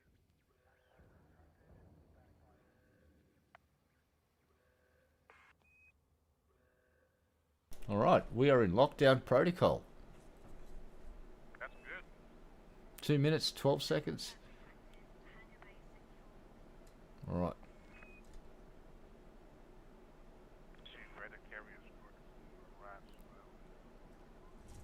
I'll let this jump sequence complete, and then I'll bail out and jump back in on your instance, and so we can do that idea that you had about running to the station, calling over the clipper, and then flying back. I'll grab the Corvette and go shoot pirates in the face.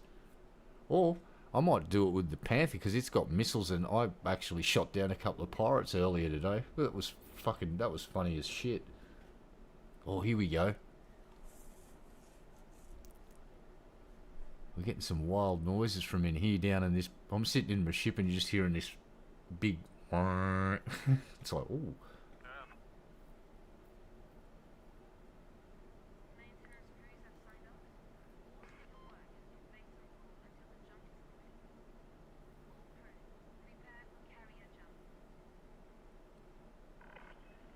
Attention all ships. This carrier is about to engage the frame shift drive. Please move to a safe distance. Alright, I'll be right back, okay? Roger that. Here we go.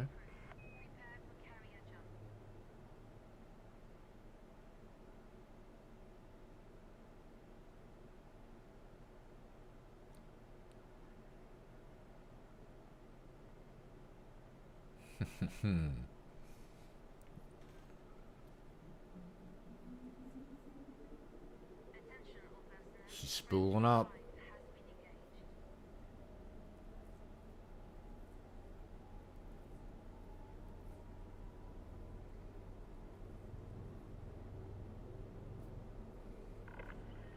Attention. Counting down. 5, 4, 3, 2, 1.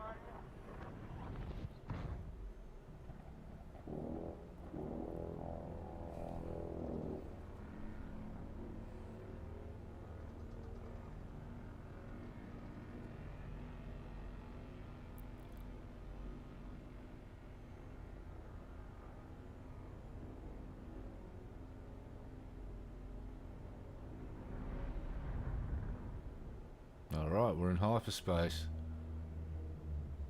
Oh shit.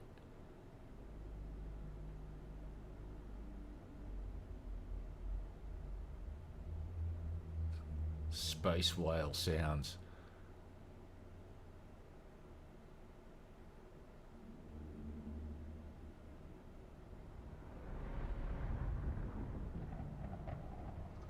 We're out.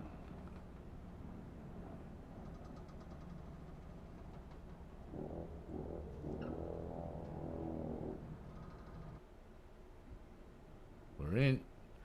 Alright. Well, what I'll do now is... Oh, hold on. What if I can just go in here?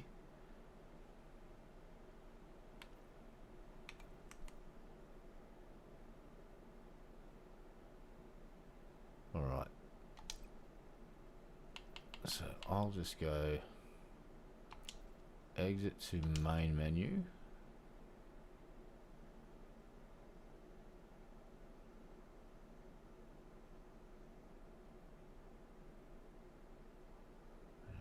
Continue.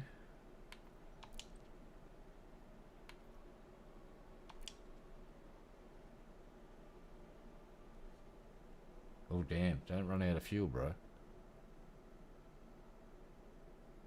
You have to call the fuel fucking rats then. Or more embarrassing, the limpid levers.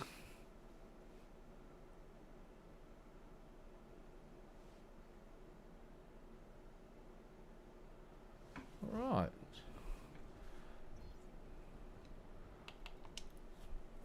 Well, let's get off this thing.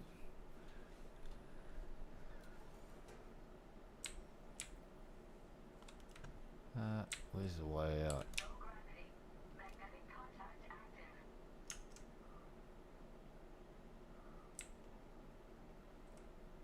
Head over here.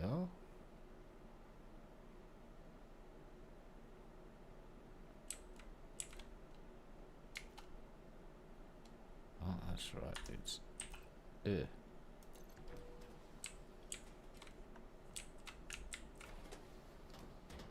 Alright, I'm back. no worries, mate. I've just gone into co-op instance, and I'm out of my ship and I'm heading to... Oh, I'm on your concourse. Beg your pardon, mate? Did the carrier already arrive? Yeah, we're there. And I've logged out and logged back in, so we should be in the same instance now. I'm sorry I got delayed. No, you're alright, mate. You don't have to be sorry. Never have to apologise to the likes of me, mate.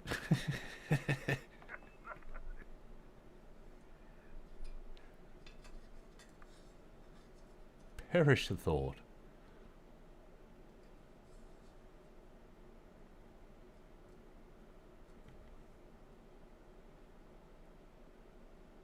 Alright. Ah, hold on, let's see if I can go up here. Access restricted. So what's down in here? Ah. Ah, rightos.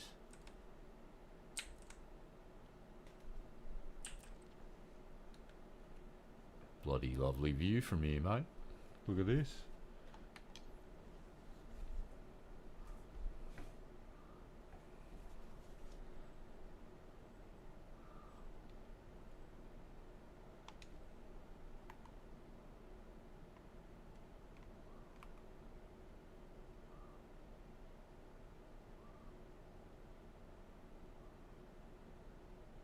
Oh, he's a weird looking fella, isn't he?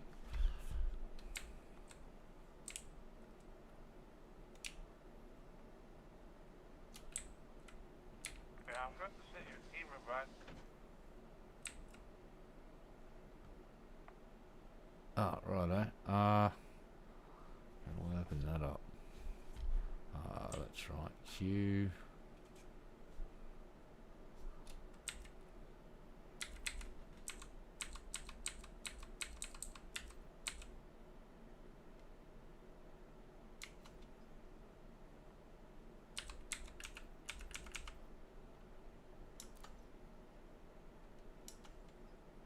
All right.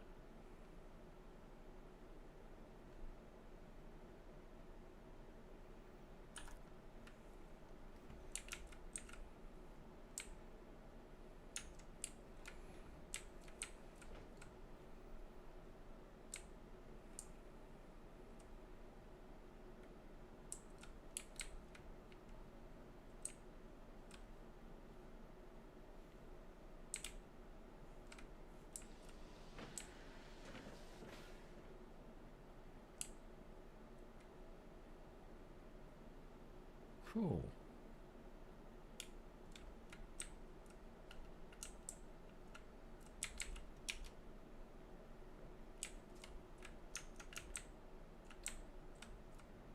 yeah,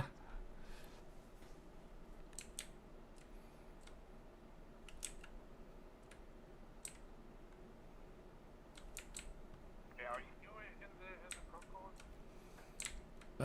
I was just in the room with you, looking out the window at the front of your carrier, but I will just head up to the concourse now. Yep, I'm standing in the concourse right out the front of the door that leads to the command deck. I'll just wait here for you.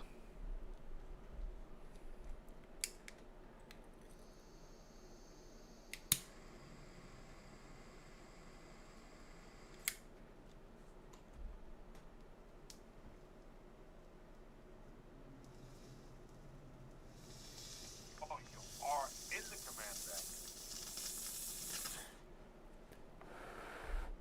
No, I'm on the concourse.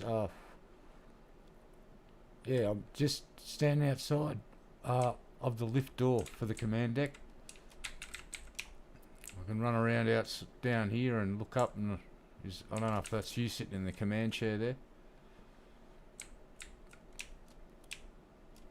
This place is a trip. And they can definitely do internals, like we're running around in this shit right now. F definitely running out of excuses not to do ship interiors at this point.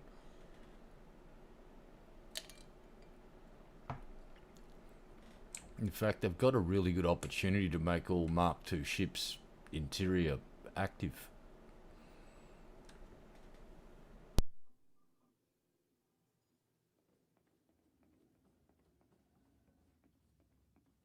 Problem, because I don't see. Oh wait, I think I saw you go.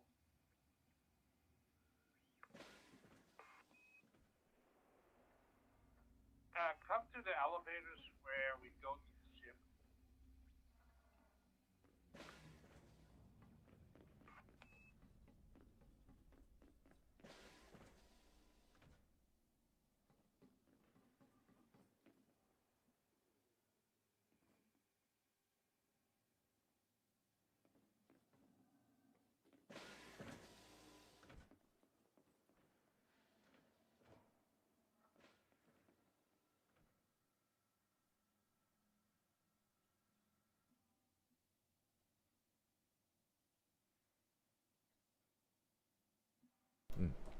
Oh, sorry, mate. I was just having a bit of a cough there.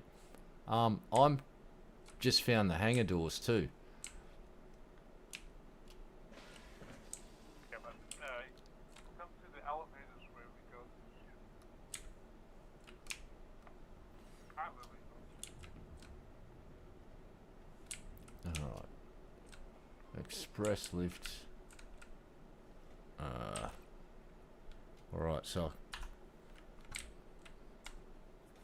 Oh, let's have a quick look here.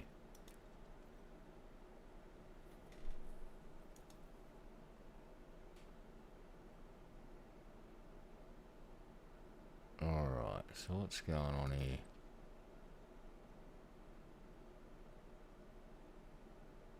Yeah, we're in the same group.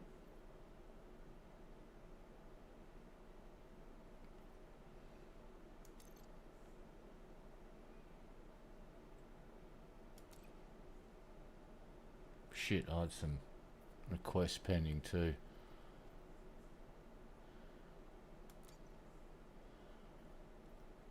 All right.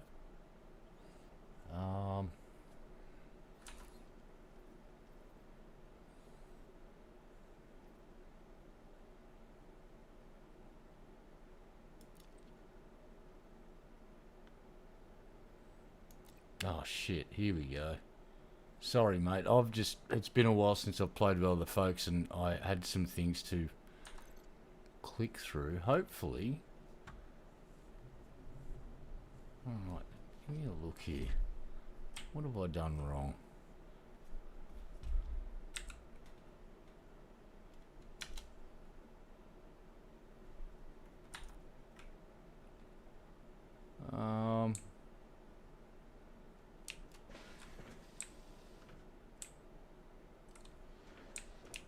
Shit.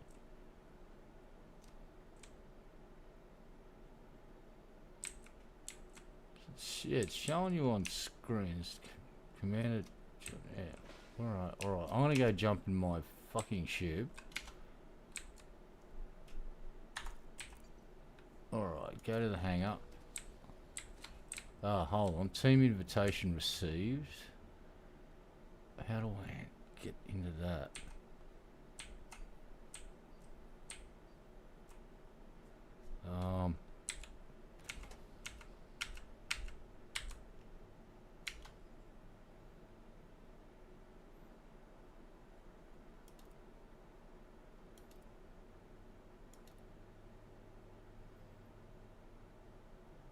No, this isn't what I wanted.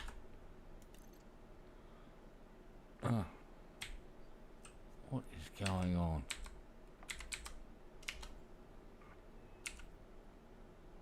Oh, god damn it. Here it is. Yeah. Yeah, it shows we're in a team.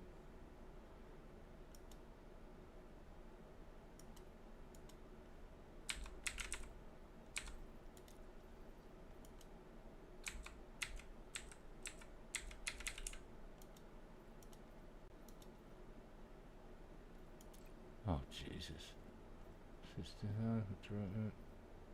No.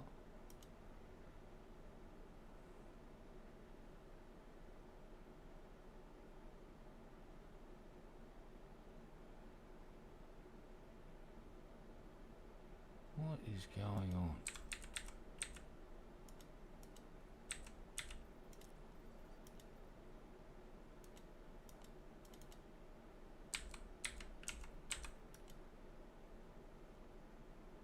What is going on? Alright. So let me try this again. Right,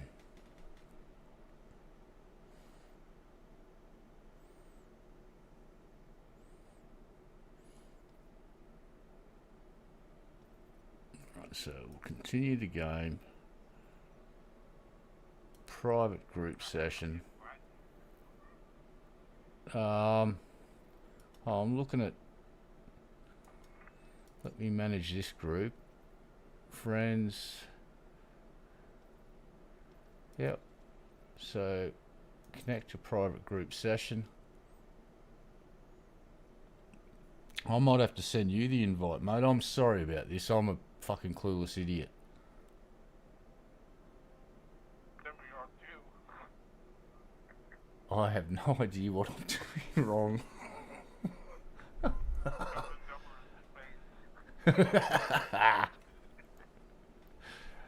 Alright, so alright, I'm in an alien environment. That is, I am not sitting in my ship looking at my stuff. So we're just gonna pop down in there, go to my hangar.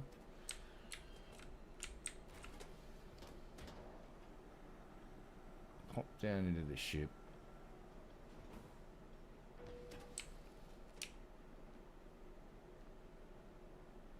Oh god, how do I get into this big tub of crap? I forget. Up the front, that's right. Ah, it's a big bird.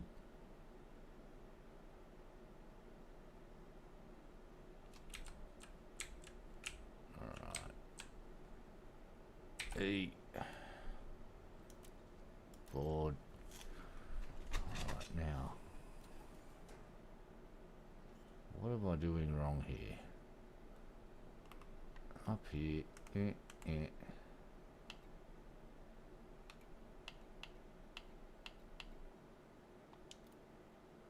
Right. Here we go. Just sent you a request. Alright. I just sent you a request then. Let's see if that fixes the problem. Alright, I will now disembark. See if I can spot you up in the thingy. Alright. No gravity. Magnetic contact active.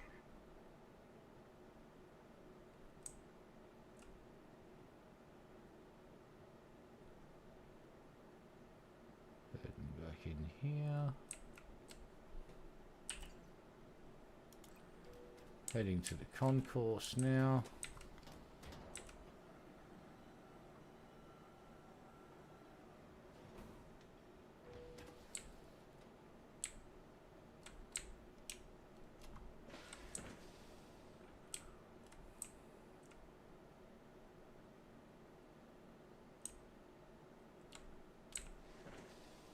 Alright. So I'm back in the command deck on the lower section of it. Okay, I'm alright. And I'm looking up at someone sitting on the bridge. I don't know who that is.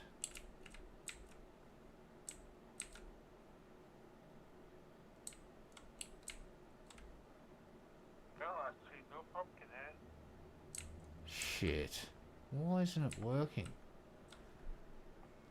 What is going on here? What have I done wrong?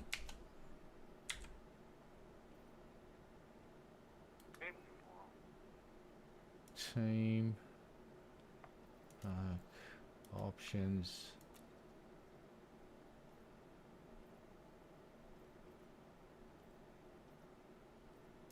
Oh, it's showing that we're on the same team.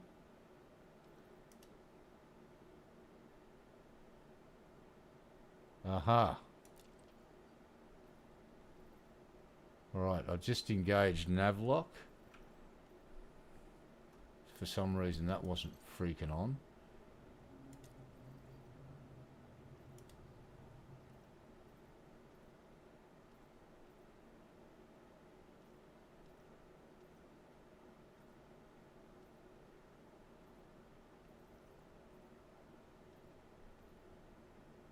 So we're in a team.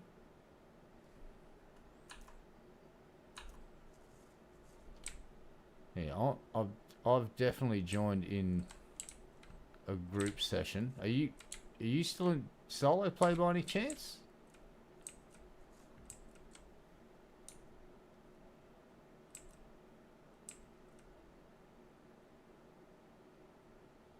Well, maybe I'm still in fucking solo play and I pushed the wrong button. Cannot be because that we're not. That we cannot be the team. This is weird, man. I wonder why this is. Oh, let me look at something here. Q.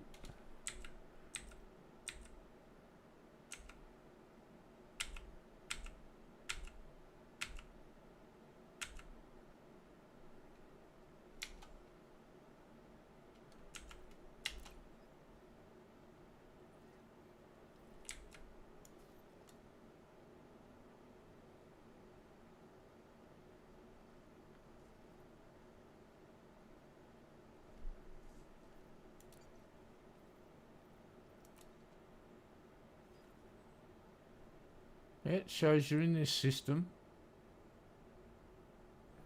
What the hell is going on?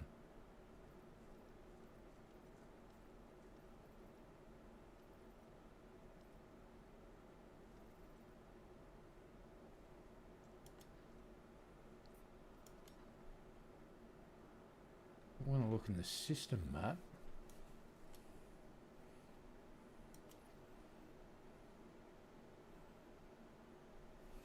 This is weird.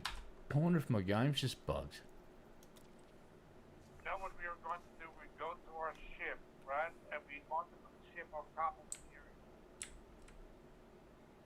Alright. Just go on the outside, but stay dark. See if we see each other, yes or no. Roger that. On the way to my ship now.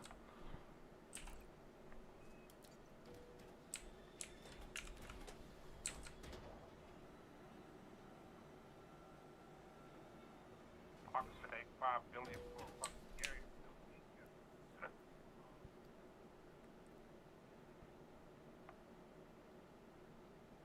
Yeah, you're streaming. Sorry for my cousin. Nah, dude, don't worry about it. I'll swear like a trooper. No sweat. It's all good. Pilot seat, board. Alright. Returning to surface.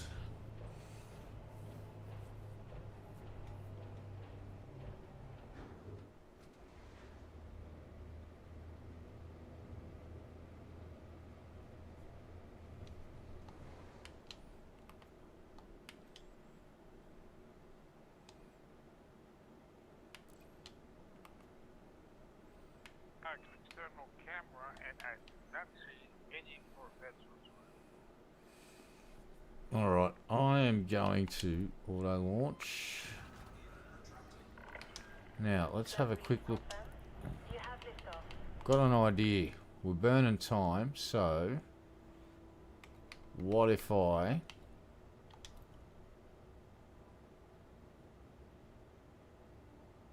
so is the what's the target? The system colonization ship? Is that where you're getting stuff from?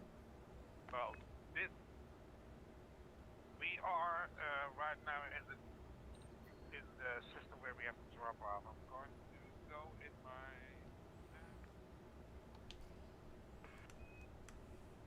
game. There we go. Alright. Oh, hello. Guess what? But You're now showing up as the carrier at least. Hold on. I've got a fucking heading here. Let me just follow this around real quick.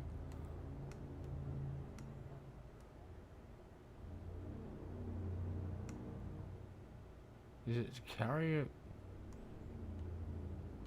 Oh no, I've got you. Hold on. Is that you sitting on the deck there? Yeah.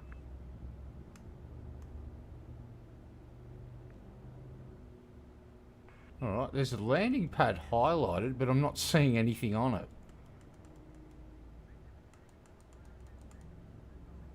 Yeah, landing pad 7.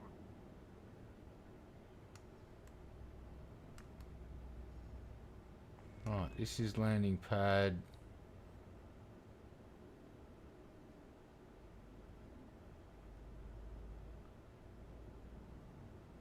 It's showing you on an 8 on mine. Well, there was a... Yep, 512 metres away. So I'm going to back off.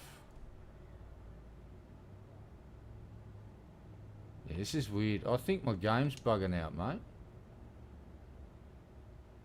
Might be the only explanation.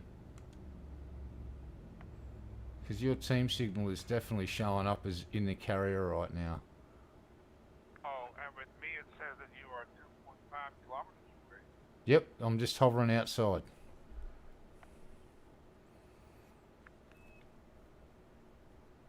What have I done wrong? Obviously I haven't got the team invite thing right, mate. This is definitely on me, so let's do... You know what? Let us both restart the game.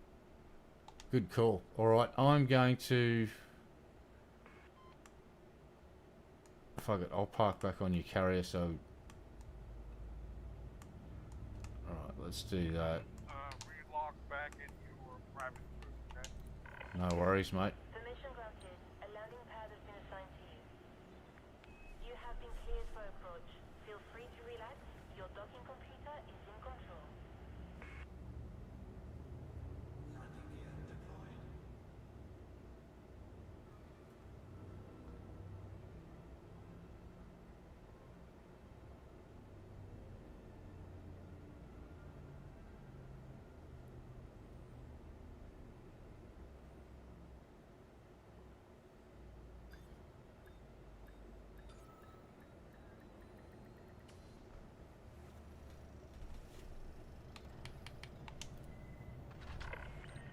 Contact confirmed.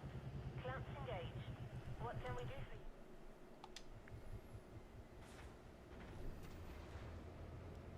Alright.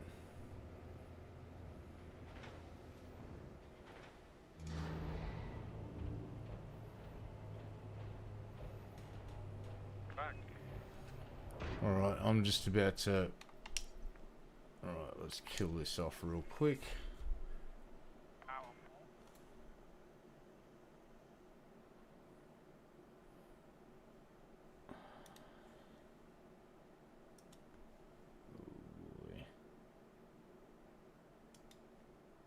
Alright, and here we go.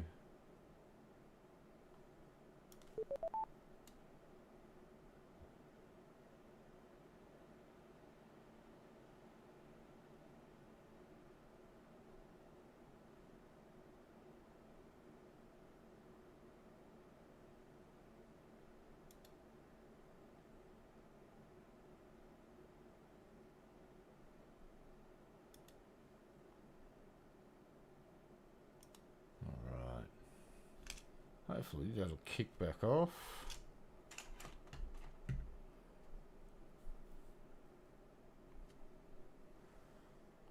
It'll be alright.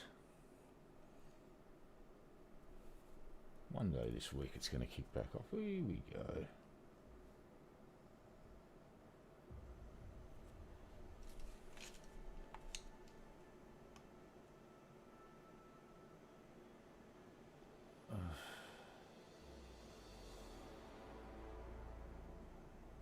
Why are you doing that?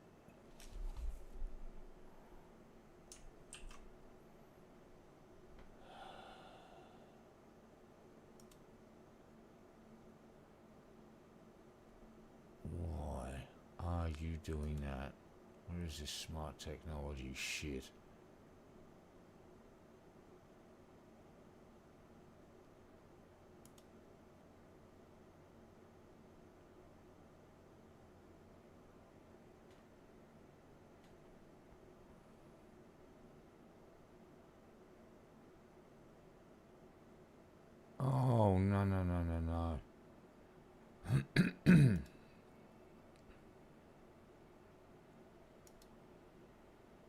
Thank you. Goddamn dick of a program.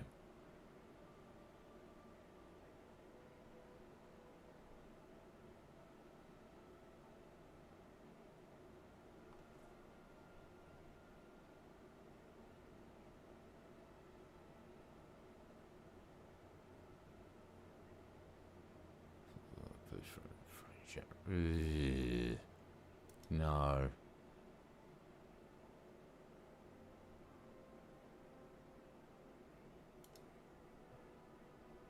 Yeah. Right.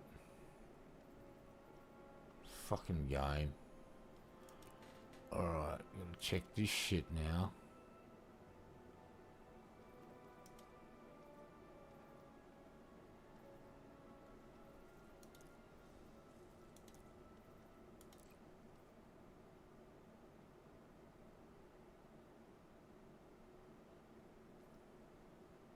Right.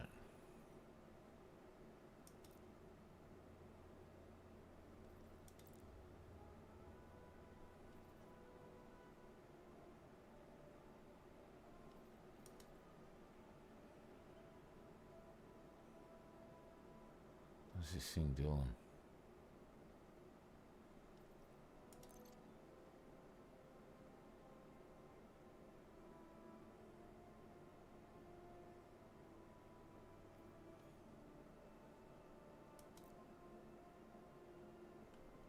Oh, hasn't just got a simple join fucking game with them, has it?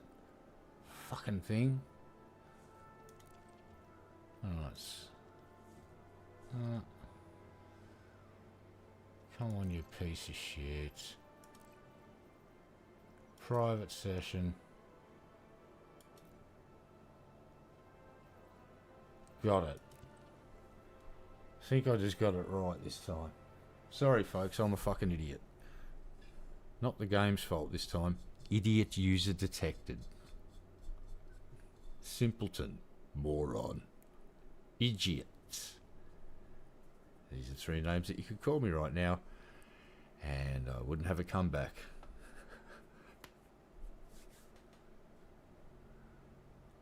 Moronus Titanicus. Now, did this fucking thing work?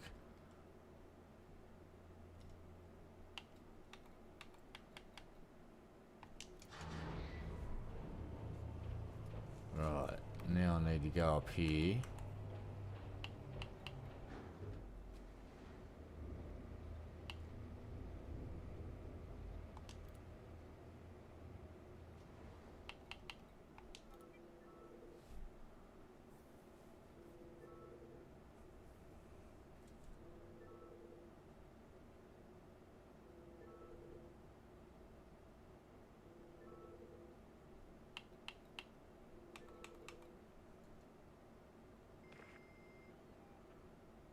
All right.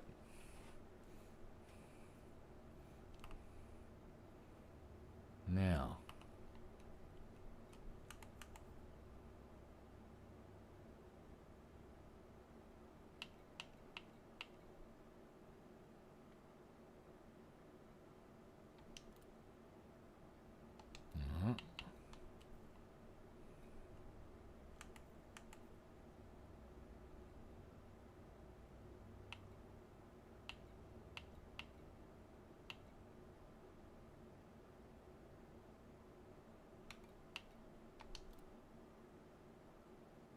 Invite the team. Unreachable. What's going on here?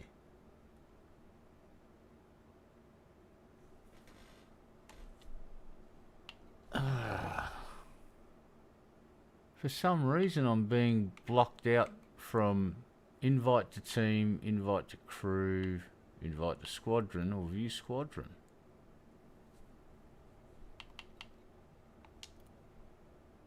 Oh, I don't get this shit. What the fuck is... See if that works.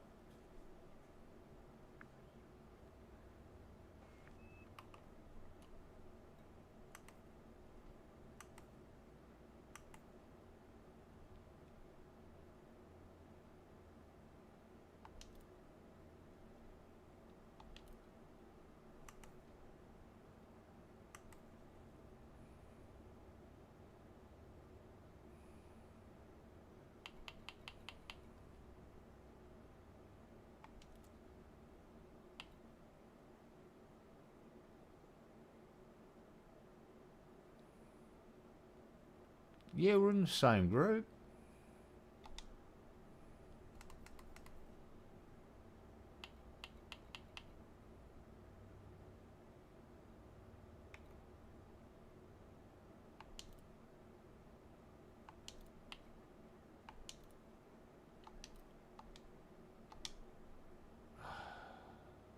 Whoa. Alright, my game just crashed.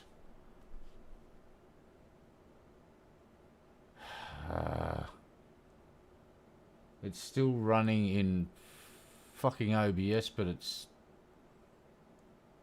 not on my desktop anymore, so I don't know what's going on. I don't know if I'm transmitting in game still.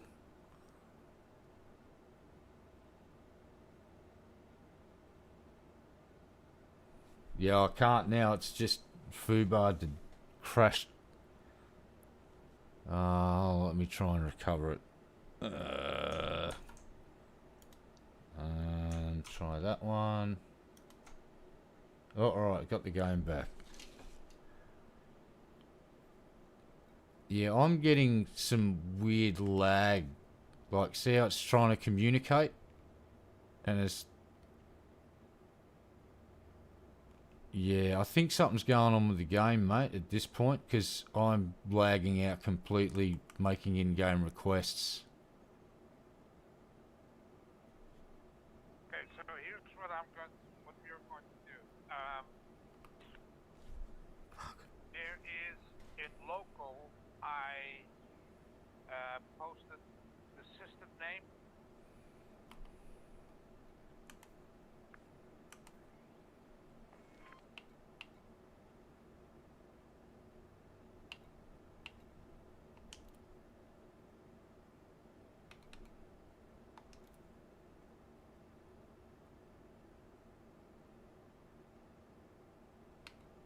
What's going on with my fucking game?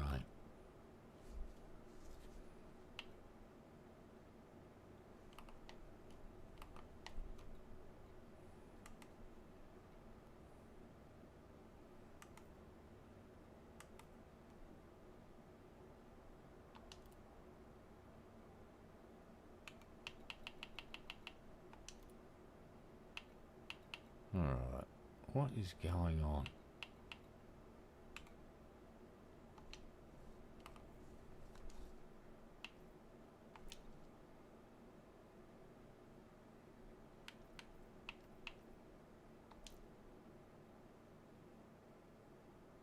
In your private group.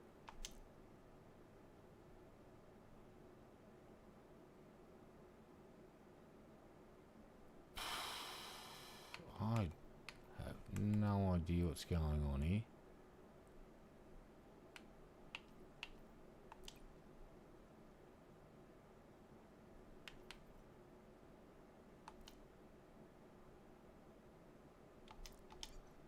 Yeah.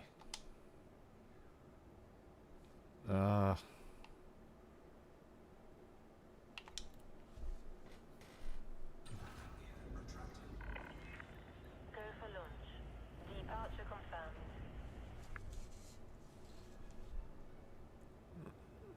Roger. Oh, just type it here so you have Oh. your full backup. Remember what it was. Alright. Because you have to be at, well, apparently we cannot wake up, so we have to be at that colony megaship, and then you can look which thing that you're going to pick, and then I will take another guy. But I'm going to take whatever is being sold in the Mendes hub.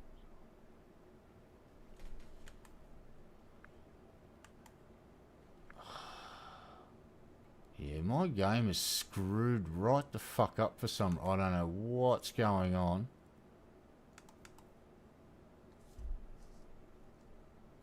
I can't get fucking chat to open up. This fucking game drives... Oh, mate. This is just nuts. Why isn't that fucking working? Chat. No, not to fucking voice, you muppet thing.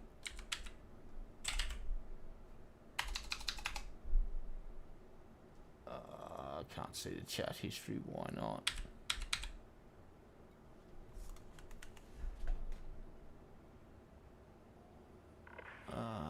Retract your weapons before we deploy ours. Ah, why did you deploy weapons then? What the fuck is going on? This thing is fucking foobar. Alright. Options. Voice comms.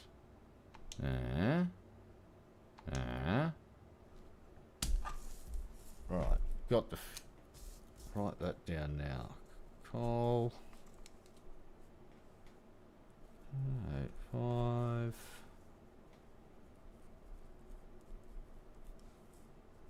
Sector ZX.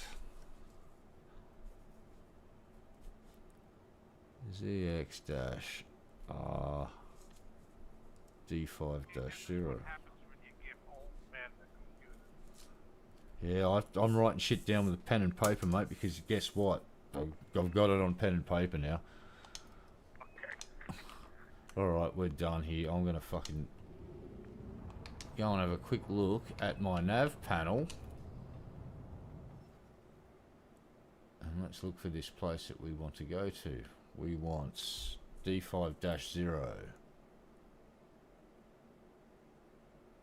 Where are you, you bugger?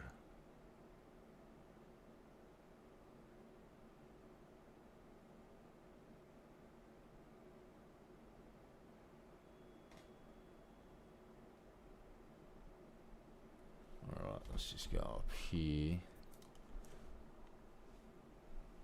Alright.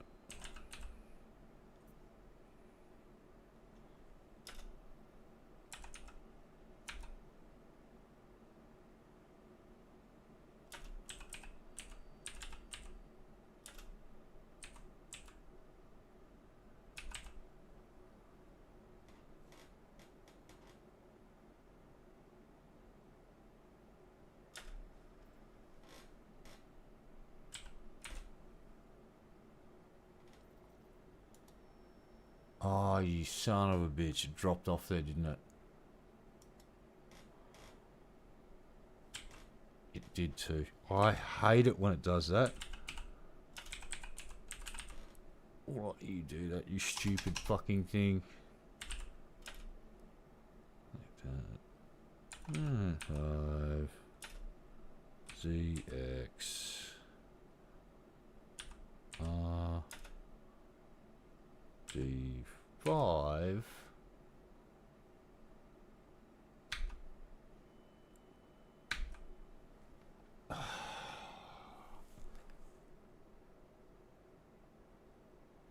no results found.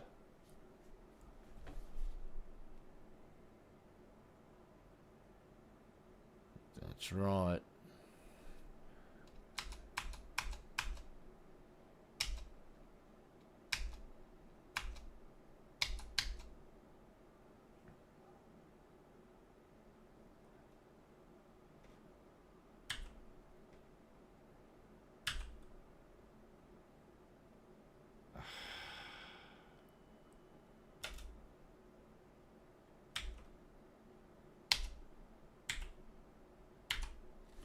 Yeah, my game's so broken right now that I'm putting the address in, the name of the system, and it's no results found. Alright. What I'm going to do is I'm just going to just exit the main. Actually, mate, I think I'm just going to call it a night. I'm pretty well baked at this point.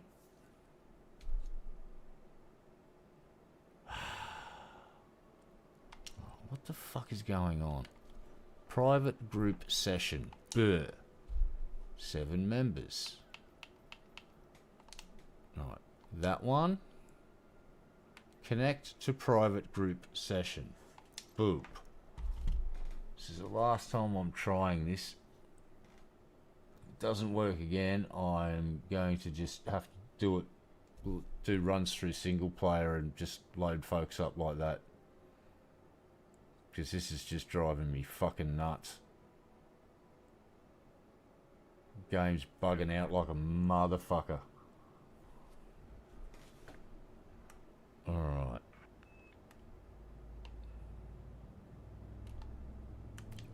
Flight assist off. Where has it got me situated? Alright, you're 45 clicks away. Flight assist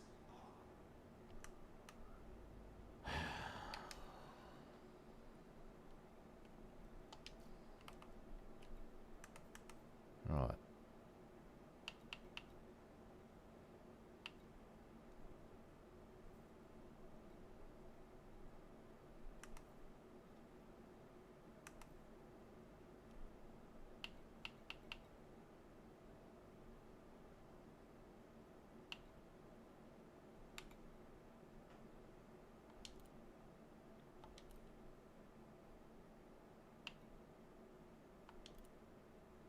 Yep. Invite so invite the teams, read it out. Yeah, my game's just screwed tonight. I don't know what to do, mate. I think I'm just going to call it a night. It's like 1:30 in the morning. I'm starting to get the shits. We'll suss it out tomorrow. Sorry about that, mate. But we did get one load done. Shit. Bugger. That's kind of annoyed the shit out of me now. But I have been streaming for 4 hours and I am tired. So, listen, mate. Thank you very much for putting up with me. We'll suss it out tomorrow. I think it's just a matter of if you set up the group and I replied to your invite last time. That seemed to work. So we'll do that again. Because apparently I'm incapable of setting this up and getting it to work. Anyway, mate, thank you for your time and patience. I really do appreciate it. Alright, man. And Good night. no worries, dude. I'll catch up with you tomorrow. And everyone that was watching, just want to say thank you very much as well. You're all fucking amazing. And I will catch everybody tomorrow.